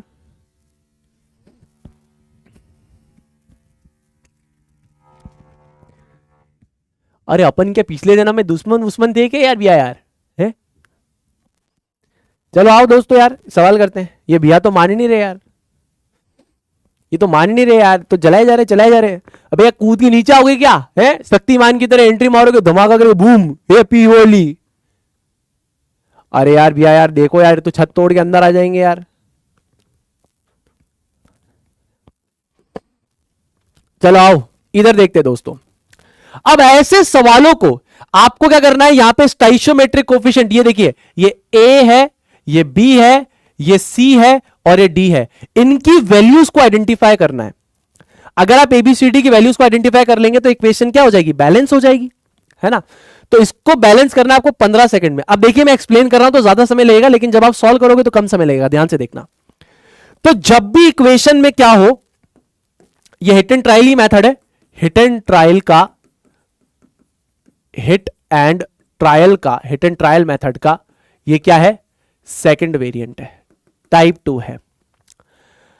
अब इस सवाल को सॉल्व करने के लिए आप बेसिक हिट एंड ट्रायल जो एनसीईआरटी का है वो कर सकते हो। सारे element iron, chlorine, nitrogen, hydrogen, oxygen, इनको लिस्ट करो और बैलेंस करो। बहुत लंबा टाइम लेगा, बहुत वक्त ले लेगा। तो फिर क्या करना है, इसमें आपको क्या करना है, नियम मैं बता देता हूं।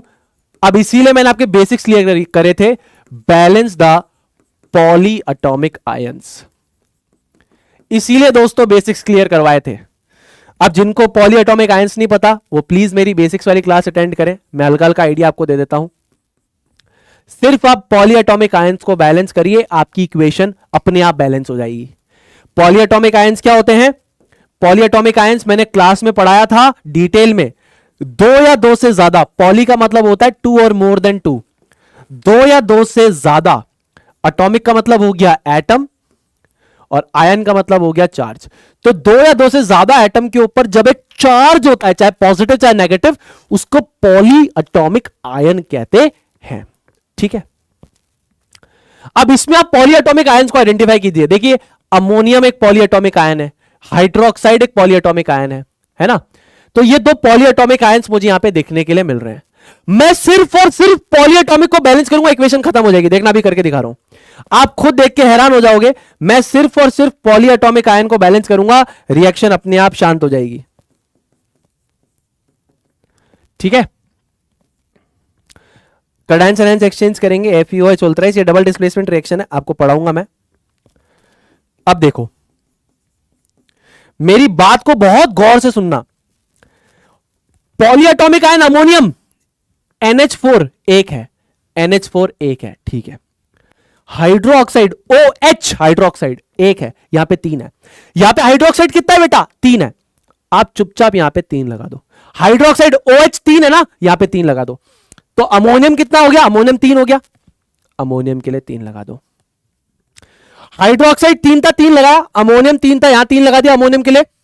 तो क्लोरीन कितना हो गया? क्लोरीन हो गया छह, क्लोरीन हो गया तीन, क्लोरीन यहां भी तीन, Fe1 बैलेंस्ड, कोई ज्यादा एफर्ट ही नहीं मारना, यू बैलेंस हो जाएगी। जब भी आपको पॉली एटॉमिक आयन दिख जाए, जब भी आपको पॉली एटॉमिक आयन दिख जाए, आप ये वाला मेथड लगाइए, आपको मजा आ जाएगा। ठीक है, तो 1 3 1 3 1 3 1 3 ये आंसर होगा। अगले सवाल में पोल दे दूं, अगले सवाल में पोल दे दूं, अगले सवाल में पोल दे दूं। ठीक है, आ जाओ। अगले सवाल के लिए मैं आपको पोल देता हूं। आपको यह सवाल इसी मेथड से करना है, 15 सेकंड में सॉल्व करना है। मैं आपको 15 सेकंड से ज्यादा ही समय दे रहा हूं, फिर पोल स्टार्ट करूंगा। ध्यान से देख लीजिए, पोल मैं आराम से स्टार्ट करूंगा, कोई दिक्कत वाली बात नहीं है। ठीक है,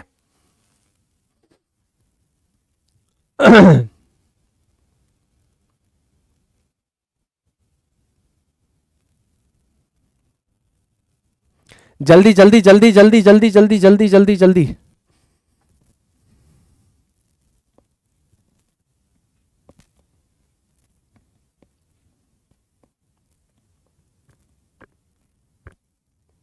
चलो आराम से करो, पोल दूंगा। मैं फिर से कह रहा हूं, अगर किसी को समझ में नहीं आया है, इस सवाल से समझ में आ जाएगा। जिन्होंने बेसिक्स अटेंड नहीं करे हैं भैया, प्लीज बेसिक्स अटेंड करके आइएगा। आपको इस चीज में डाउट आ ही नहीं सकता। अगर आपने बेसिक्स अटेंड करे हैं, डाउट आना इंपॉसिबल है। बेसिक्स अटेंड नहीं करे हैं, डेफिनेटली आपको डाउट आएंगे, कंफर्म है, कंफर्म है, आपको डाउट्स आएंगे अगर आपने बेसिक्स अटेंड नहीं करे हैं। पॉली एटॉमिक आयंस क्या होते हैं? दो या दो से ज्यादा एटम जिन पे ओवरऑल चार्ज होता है। जैसे यहां पे सल्फेट है, अमोनियम है, ये NH4 अमोनियम, SO4 सल्फेट, इसके ऊपर ओवरऑल चार्ज होता है 2-, अमोनियम NH4 1+, हाइड्रोक्साइड पे 1-, ये OH हाइड्रोक्साइड पे 1-। तो ये पॉली एटॉमिक आयंस है, इनको बैलेंस करो, खत्म काम। जिनको नहीं समझ में आ रहा दोस्तों, अभी फिर से समझ में आ जाएगा, मैं बताऊंगा, कोई टेंशन वाली बात नहीं है, मैं आपको बताऊंगा। मैंने कहा बोला कि मैं इसको रख रहा हूं, मैं आपको समझाऊंगा। ये हिट एंड ट्रायल का मेथड नंबर 2 है, आपको अच्छे से समझ में आएगा। सुनेंगे तो आएगा, अगर नहीं सुनोगे दोस्तों तो नहीं आएगा। ठीक है, आराम से, कोई दिक्कत, कोई जल्दीबाजी नहीं है भैया, तुम्हारे लिए खड़े हैं भाई, हम यहां तुम्हारे लिए ही खड़े हैं। विश्वास करो, बस सुनोगे समझ में आएगा। अगर बेसिक्स अटेंड नहीं करे हैं, 1.5x पे चला के देखो, आ जाएगा सब कुछ। ठीक है, जल्दीबाजी मत करो, जल्दीबाजी मत करो। चैट बॉक्स में आंसर लिखो, पोल नहीं आ रहा तो ब्रेक लेते रहना, पानी पीते रहना। करेक्ट आंसर क्या होगा भाई इसका? चलो 41% बच्चों ने सही किया। अभिनव, तनुष, मानव, सारा एंड नमन, कोई दिक्कत नहीं है। अब देखिए इसको सॉल्व करते हैं। आइए आराम से सॉल्व करते हैं इसको। पहले तो आप क्या कीजिए, पहले तो आप इस रिएक्शन को लिख दीजिए, Fe2SO4 whole thrice plus NH4OH will give FeOH whole thrice plus NH4 whole twice SO4। ध्यान से सुनोगे ना, एक बार में समझ में आ जाएगा। कुछ नहीं करना, अगर तुमको ये पॉलीएटॉमिक आयन, ये देखो ये पॉलीएटॉमिक आयन है, कौन सा पॉलीएटॉमिक आयन है, ये है तुम्हारा SO4 इसको सल्फेट कहते हैं। ठीक है, ये कौन सा है, ये बेसिकली है तुम्हारा OH1 इसको बेसिकली हाइड्रो ऑक्साइड कहते हैं। क्या कहते हैं, हाइड्रो ऑक्साइड। ठीक है, ये NH4 है, इसको बेसिकली क्या कहते हैं, NH4 इसको बेसिकली अमोनियम आयन कहते हैं।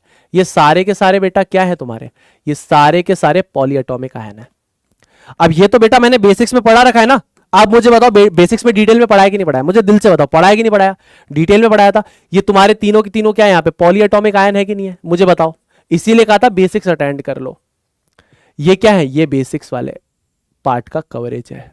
ठीक है, पॉलीएटॉमिक आयन है, तो कुछ भी नहीं करना दोस्तों, पॉलीएटॉमिक आयंस को बैलेंस करना है। अब देखो सल्फेट कितना है, 3 है ना, SO4 3 है, यहां पे SO4 1 है, चुपचाप यहां पे 3 से मल्टीप्लाई कर दो। मैं जो कर रहा हूं वो देखो, सल्फेट 3 है, 3 से मल्टीप्लाई कर दिया। ठीक है ना, सल्फेट को क्या कर दिया मैंने, ये 3 बनाने के लिए 3 से मल्टीप्लाई कर दिया। देखो सल्फेट कितना है बेटा, 3 है, हाँ, यहां पे सल्फेट 1 था, 3 से मल्टीप्लाई कर दिया।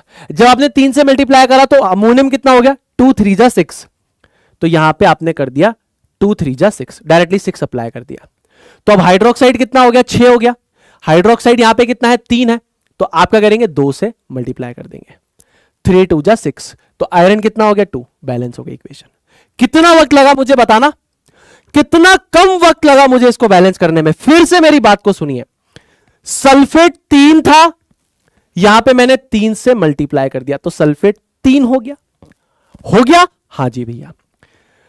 जब 3 से मल्टीप्लाई किया तो ये जो अमोनियम है यहां पे 2, यहां पे देखिए ये जो है ना सब्सक्रिप्ट, इसको इससे मल्टीप्लाई करना है, 2 इंटू 3, तो अमोनियम कितना हो गया, 6, तो यहां पे 6 लगा दिया। तो हाइड्रोक्साइड कितना हो गया, अमोनियम 6 हो गया, हाइड्रोक्साइड भी 6 हो गया, तो यहां पे 3 था हाइड्रोक्साइड, 2 से मल्टीप्लाई करके 6 कर देंगे, 2 Fe बैलेंस, काम खत्म। ठीक है, ये आप करना चाहे ना तो बेटा ओरली, आप 5 सेकंड में ओरली कर सकते हो अगर आपकी प्रैक्टिस है। अगर मैं इसको ओरली देखूंगा तो मैं कैसे देखूंगा, सल्फेट कितना 3 है, यहां पे सल्फेट कितना है 1 है, तो मैं यहां पे 3 से मल्टीप्लाई कर दूंगा, तो डी की वैल्यू 3 आ गई, डी की वैल्यू 3 आ गई, ये सही है, ये सही है, ये गलत, ये गलत। अब देखो इतनी जल्दी तो ऑप्शंस एलिमिनेट करना सीखो। ठीक है, अब बोला आपने कि 3 से मल्टीप्लाई किया तो 3 दूनी कितना हो गया, 6 हो गया, है ना, 3 दूनी 6 हो गया, तो यहां पे 6 होना चाहिए, तो बी का वैल्यू 6 होना चाहिए, बी का वैल्यू 6, काम खत्म, ये गलत था, करेक्ट आंसर। 5 सेकंड में आंसर निकलेगा, 5 सेकंड में आंसर निकलेगा, 5 सेकंड में। ठीक है, ये तुम्हारा करेक्ट आंसर होगा। ठीक है, चलो अब अगर मैं तुमको बोलूं कि इसको तुम हिट एंड ट्रायल से करो तो यहां पर तुम्हारे लिए डिफिकल्टी हो जाएगी, तो मैं तुम्हें यहां पे सेकंड मेथड, अब ये यहां पे तुम्हारा हो जाएगा थर्ड मेथड जो मैं तुम्हें देना जा रहा हूं। थर्ड मेथड की इंपॉर्टेंस समझा रहा हूं, तुम कोशिश करो इसको हिट एंड ट्रायल से सॉल्व करने की, तुम्हारा वक्त देखो कितना जाता है। इस सवाल को सॉल्व करो हिट एंड ट्रायल मेथड से, देखो तुम्हारा कितना समय जाता है। इस सवाल को सॉल्व करो, मैं ये नहीं बोल रहा कि हिट एंड ट्रायल से होगा नहीं, मैं ये कह रहा हूं कि हिट एंड ट्रायल ज्यादा समय ले लेगा, टाइम टेकिंग है, बहुत समय ले लेगा। ठीक है, तो इस सवाल को कोशिश करो सॉल्व करने की, हो जाता है तो बहुत बढ़िया। ठीक है, पोल दे देता हूं, देखना इसमें आंसर गलत आएगा तो लोड नहीं लेना है, इसमें आंसर गलत आएगा तुम लोगों का लोड नहीं लेना है, आंसर गलत आएगा, लोड नहीं लेना है। ठीक है, 7:31 हो रहे हैं ना, 6:15 बजे क्लास हुई थी, मैं 15 से 20 मिनट और लूंगा, टोटल 20 मिनट और लूंगा, फिर खत्म कर दूंगा, 15 से 20 मिनट और लूंगा।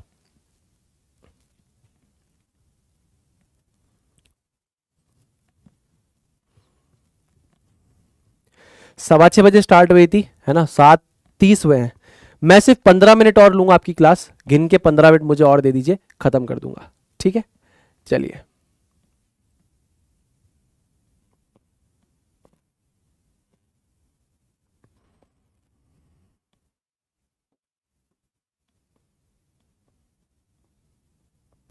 अभिमन्यु, प्रकृति, प्रेमदीप, तनुष, अभिनव सिन्हा, कोई दिक्कत नहीं अगर आपका आंसर सही नहीं आया, कोई प्रॉब्लम नहीं है, मैं इस सवाल को बिल्कुल कंसीडर नहीं कर रहा। हिट एंड ट्रायल यहां पर बेसिकली क्या पड़ जाता है, थोड़ा सा डिफिकल्ट पड़ जाता है, इट बिकम्स डिफिकल्ट हियर, ये डिफिकल्ट है हिट एंड ट्रायल। तो इसके लिए क्या अल्टरनेट है भैया, आप वो बताइए, देखिए अल्टरनेट बताता हूं। ठीक है, तो let's learn it through physics वाला वे ऑफ लर्निंग, सुनील भैया का पीडब्ल्यूएल मेथड में आपको दे रहा हूं, ठीक है ना।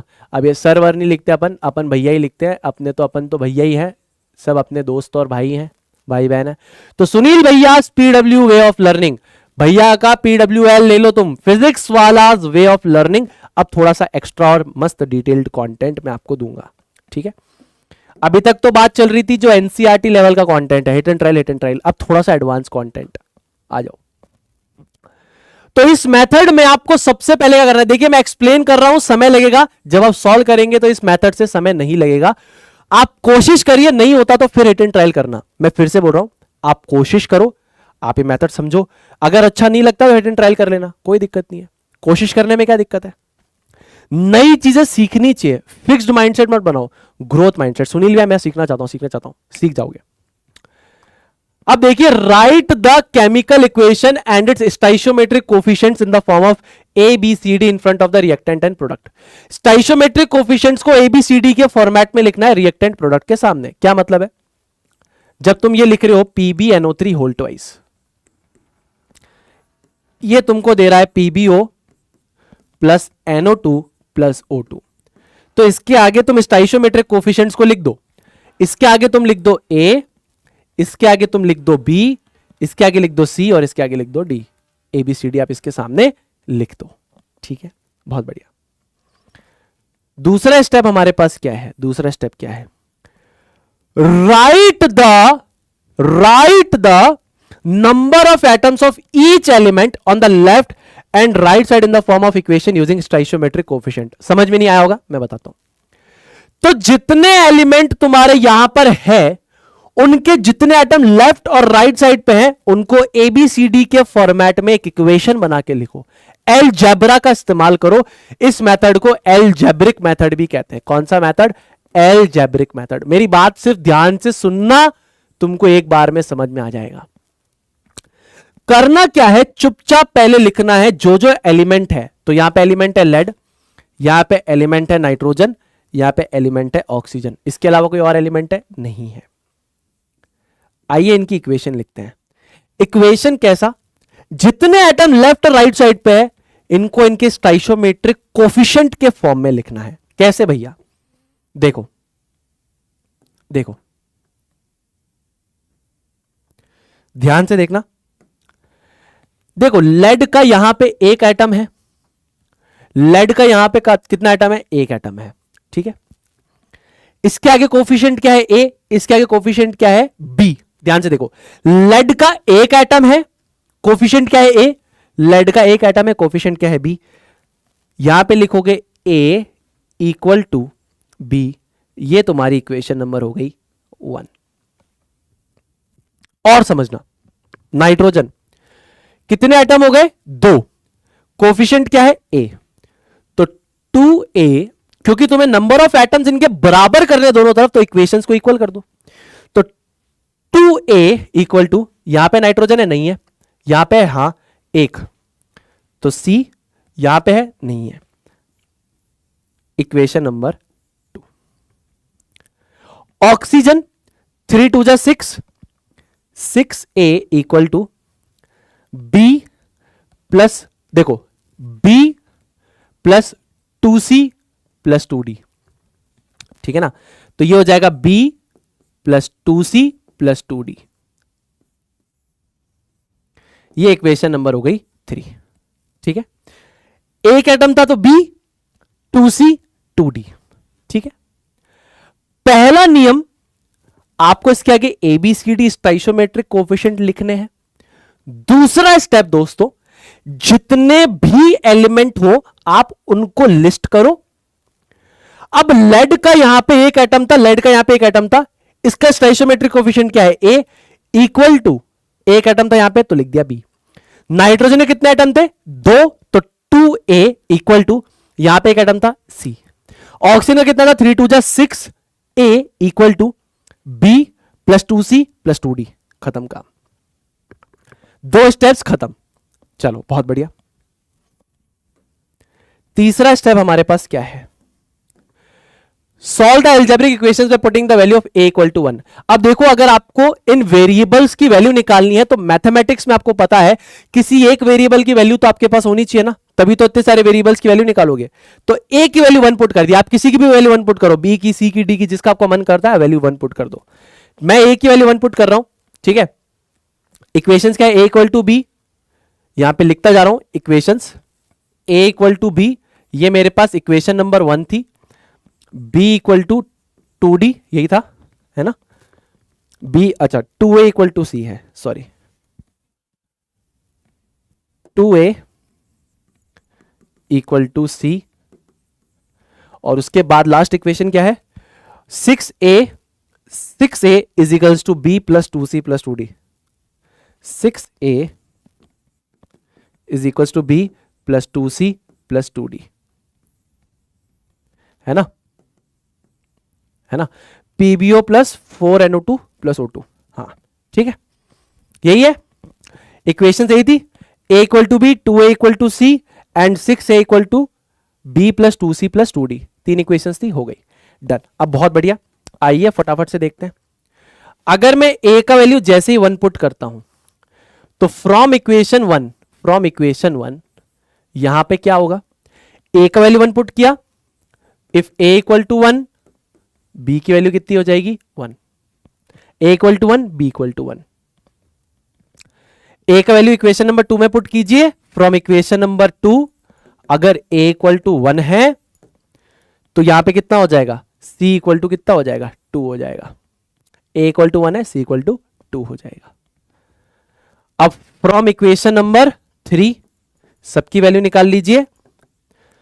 अगर यहां पे a की वैल्यू 1 अगर आप प्लेस करेंगे तो क्या होगा, देखिए 6 इंटू 1 इक्वल टू b का वैल्यू कितना है हमारे पास 1 प्लस 2c, यानी हो जाएगा 4, 2 मल्टीप्लाई बाय 2 प्लस 2d। तो ये हमारे पास क्या हो जाएगा 6 माइनस 5 इक्वल टू 2d, ये हो जाएगा बेसिकली हमारे पास 1/2 इक्वल टू d हो जाएगा, या d इक्वल टू 1/2 हो जाएगा। तो वैल्यूज हमारे पास क्या क्या आ रही है अगर आप देखें तो a का वैल्यू 1 है, b का वैल्यू 1 है, c का वैल्यू 2 है, d का वैल्यू 1/2 है, ठीक है। ए बी सी डी की वैल्यू निकाल दी है। अब बेटर ये रहता है कि आप फ्रैक्शनल वैल्यूज को अवॉइड कीजिए, जितना आपके पास फ्रैक्शनल वैल्यूज आ रही है या ये a बाई बी के फॉर्मेट में वैल्यूज आ रही है तो इनको आप अवॉइड कीजिए। अवॉइड करने का सीधा सा नियम क्या है आपके पास, अवॉइड करने के लिए सीधा सा नियम आपके पास ये है कि आप क्या कीजिए, जैसे a का वैल्यू 1 है, b का वैल्यू 1 है, c का वैल्यू आपके पास 2 है और d का वैल्यू 1/2 है। अवॉइड करने के लिए आप क्या कर सकते हो, पूरे को, ये जो फ्रैक्शन में डिनोमिनेटर में वैल्यू पूरे को उससे मल्टीप्लाई कर दो, मल्टीप्लाइड बाय 2 कर दिया पूरे को। तो यहां पे अब ओवरऑल जो फाइनल वैल्यूज आएगी वो क्या आएगी, वो वैल्यूज आएगी।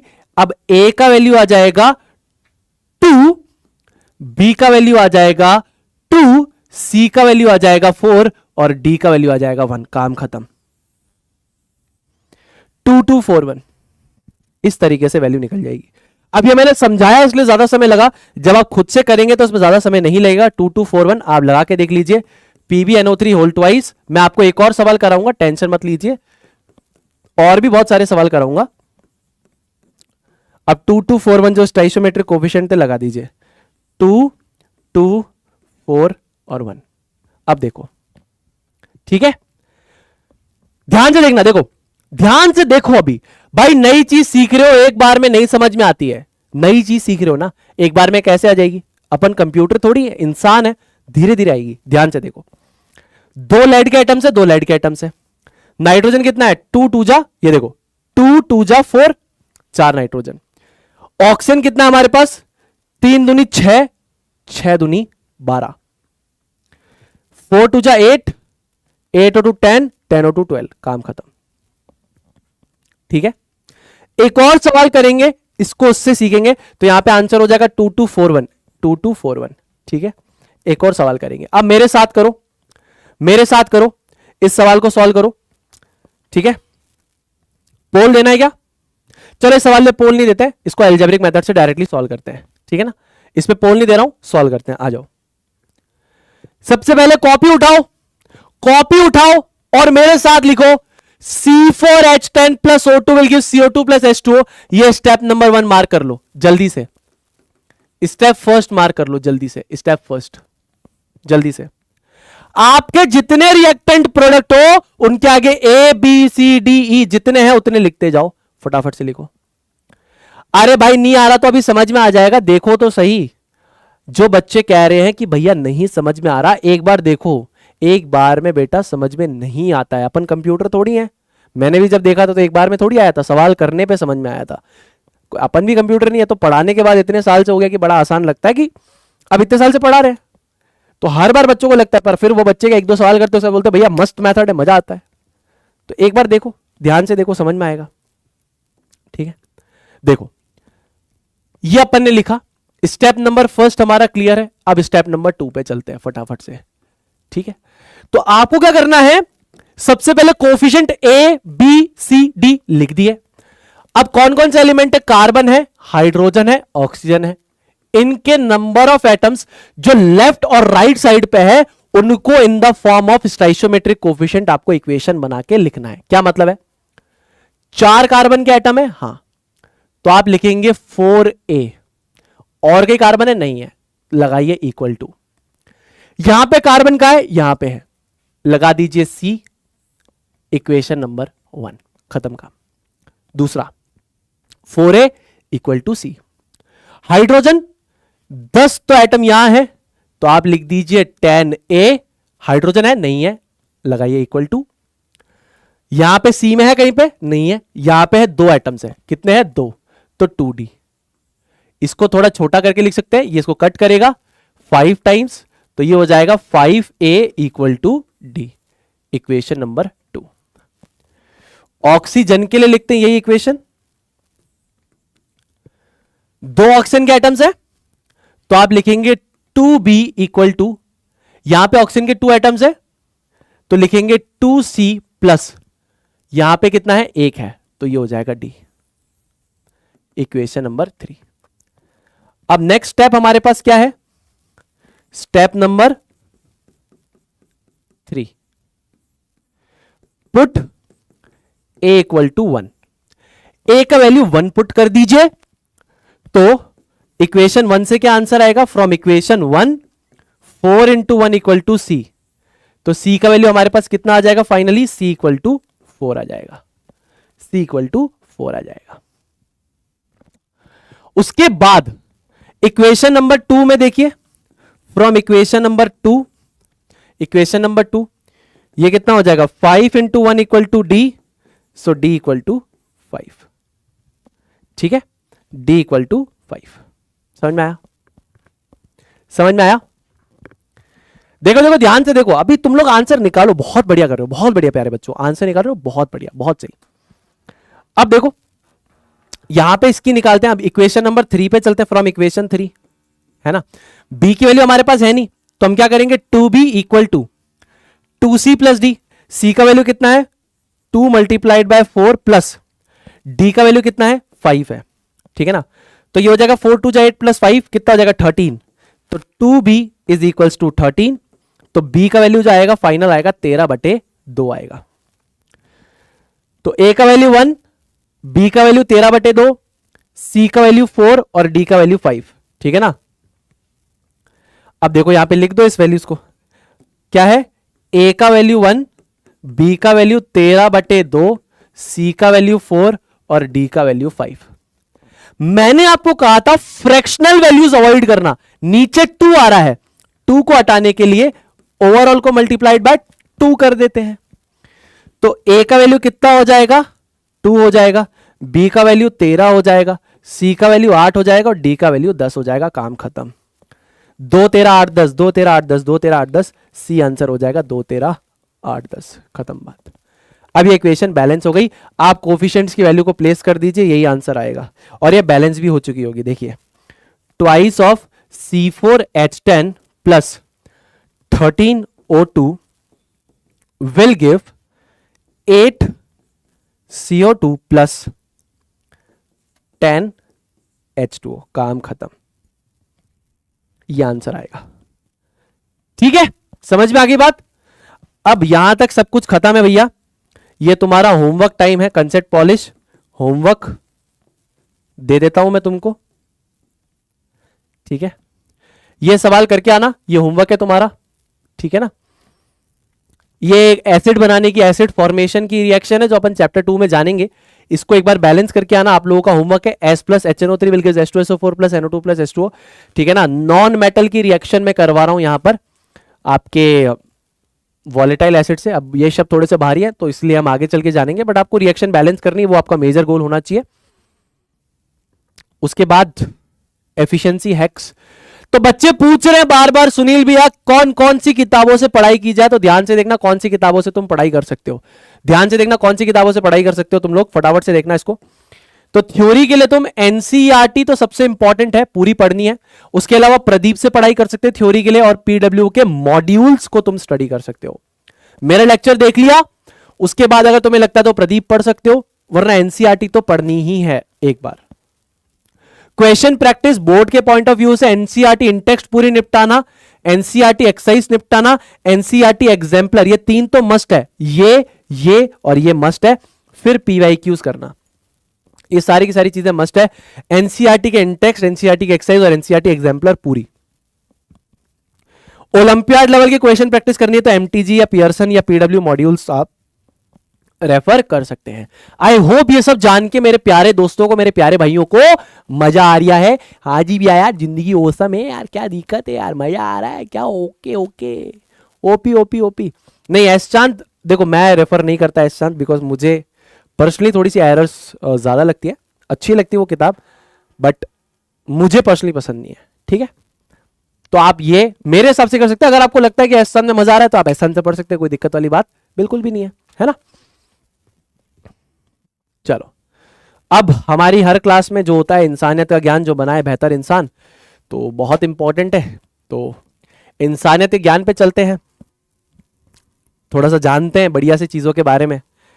तो ये जो कहानी है मेरे प्यारे बच्चों, ये जो कहानी आज मैं आपको बताने जा रहा हूं, ये बहुत ही बढ़िया कहानी है। कहानी में क्या होता है, बात को बहुत गौर से ध्यान से सुनना दोस्तों, मजा आएगा। तो इस कहानी में यह होता है कि एक पिताजी, यानी एक पिताजी अपनी बेटी को स्कूल से वापस लेके आ रहे होते हैं, ठीक है। एक पिताजी अपनी बेटी को स्कूल से वापस लेके आ रहे होते हैं, और वापस लेते आते समय घर ले जाने के बजाय वो उसे एक 5 स्टार होटल में लेकर जाते हैं, ठीक है। अब पिता ने जो है वो थोड़े से जो कपड़े पहने होते हैं वो फटे हुए होते हैं, पुराने कपड़े होते हैं, और बेटी जो होती है वो स्कूल ड्रेस में होती है, और वो 5 स्टार होटल में जाके बैठते हैं। जैसे ही बैठते हैं तो एक वेटर उनका ऑर्डर लेने के लिए आता है, और वेटर बोलता है कि सर मैं आपके लिए क्या लाऊं खाने के लिए। अब पिताजी जो बेसिकली गरीब है, वो कहते हैं कि आप मेरे लिए कुछ मत लाइए, मेरी बेटी के लिए पाव भाजी ले आइए। तो वो कहते हैं सर आप अपने लिए भी कुछ ले लीजिए ना। तो वो कहते हैं कि नहीं मैं अपने लिए कुछ नहीं ले सकता, है ना। मैंने मेरी बेटी से वादा किया था कि अगर वो जिले में कक्षा 10वीं में टॉप करेगी तो मैं अपनी बेटी को शहर के सबसे महंगे होटल में खिलाने लाऊंगा, और इसने पूरे शहर में टॉप किया है, तो मैं चाहता हूं कि आज मैं इसको पाव भाजी यहां पे खिलाऊं। वेटर बड़ा खुश हो जाता है। वेटर भगते हुए जाता है अपने मालिक के पास और कहता है कि मालिक मेरी आज आपसे एक रिक्वेस्ट, एक दरखास्त है। कहते बोलो। कहते आप मेरी सैलरी से भले पैसे काट लेना एक पाव भाजी की प्लेट के, बट मैं चाहता हूं कि वहां पे जो वो पिताजी, वो जो अपनी बेटी को लेके बैठे हैं वो अंकल, आप उनको एक प्लेट पाव भाजी दे दो। बोले क्यों? बोले उनकी बेटी ने पूरे जिले में टॉप किया है और वो अफोर्ड नहीं कर सकते, इसलिए सिर्फ अपनी बेटी को यहां पाव भाजी खिलाने के लिए आए हैं, खुद नहीं खा रहे। तो उस होटल के मालिक ने कहा कि एक काम करो, एक पाव भाजी की प्लेट उनको दो, एक पाव भाजी की प्लेट उनकी बेटी को, तो 3-4 पाव भाजी की प्लेट पैक कर दो, और 1.5-2 किलो मिठाई भी दे देना, 2-3 किलो मिठाई भी दे देना, कोई दिक्कत वाली बात नहीं है। बेटी ने, बच्ची ने हमारे शहर में नाम रोशन किया, शहर में टॉपर है, बांटो, कोई दिक्कत नहीं, हमारी तरफ से, होटल की तरफ से कोई पैसा लेने की जरूरत नहीं है। अब वो पाव भाजी लेके आते हैं, उनके लिए भी लाते हैं, उनकी बेटी के लिए भी लाते हैं। तो अंकल जी कहते हैं नहीं नहीं नहीं नहीं, मेरे को नहीं चाहिए, मैंने आपको बोला ना मेरे पास पैसे नहीं है। उन्होंने कहा आप कोई दिक्कत नहीं है, सब हमारी तरफ से है, हम आपको मिठाई भी दे रहे हैं, आप ले जाइए, इसे बांटिए। हमारे जो होटल के मालिक हैं वो बहुत ज्यादा खुश हुए हैं कि आप यहाँ आए हैं, तो वो चाहते हैं कि आप ये जाके मिठाइयाँ बांटें, अपनी बेटी का, आपकी बेटी का टॉप आइए, आपकी बेटी जिले में टॉप करिए, आप बांटिए, और ये हमारी तरफ से, आपको पैसे देने की जरूरत नहीं है। बड़े खुश हो जाते हैं वो, ठीक है।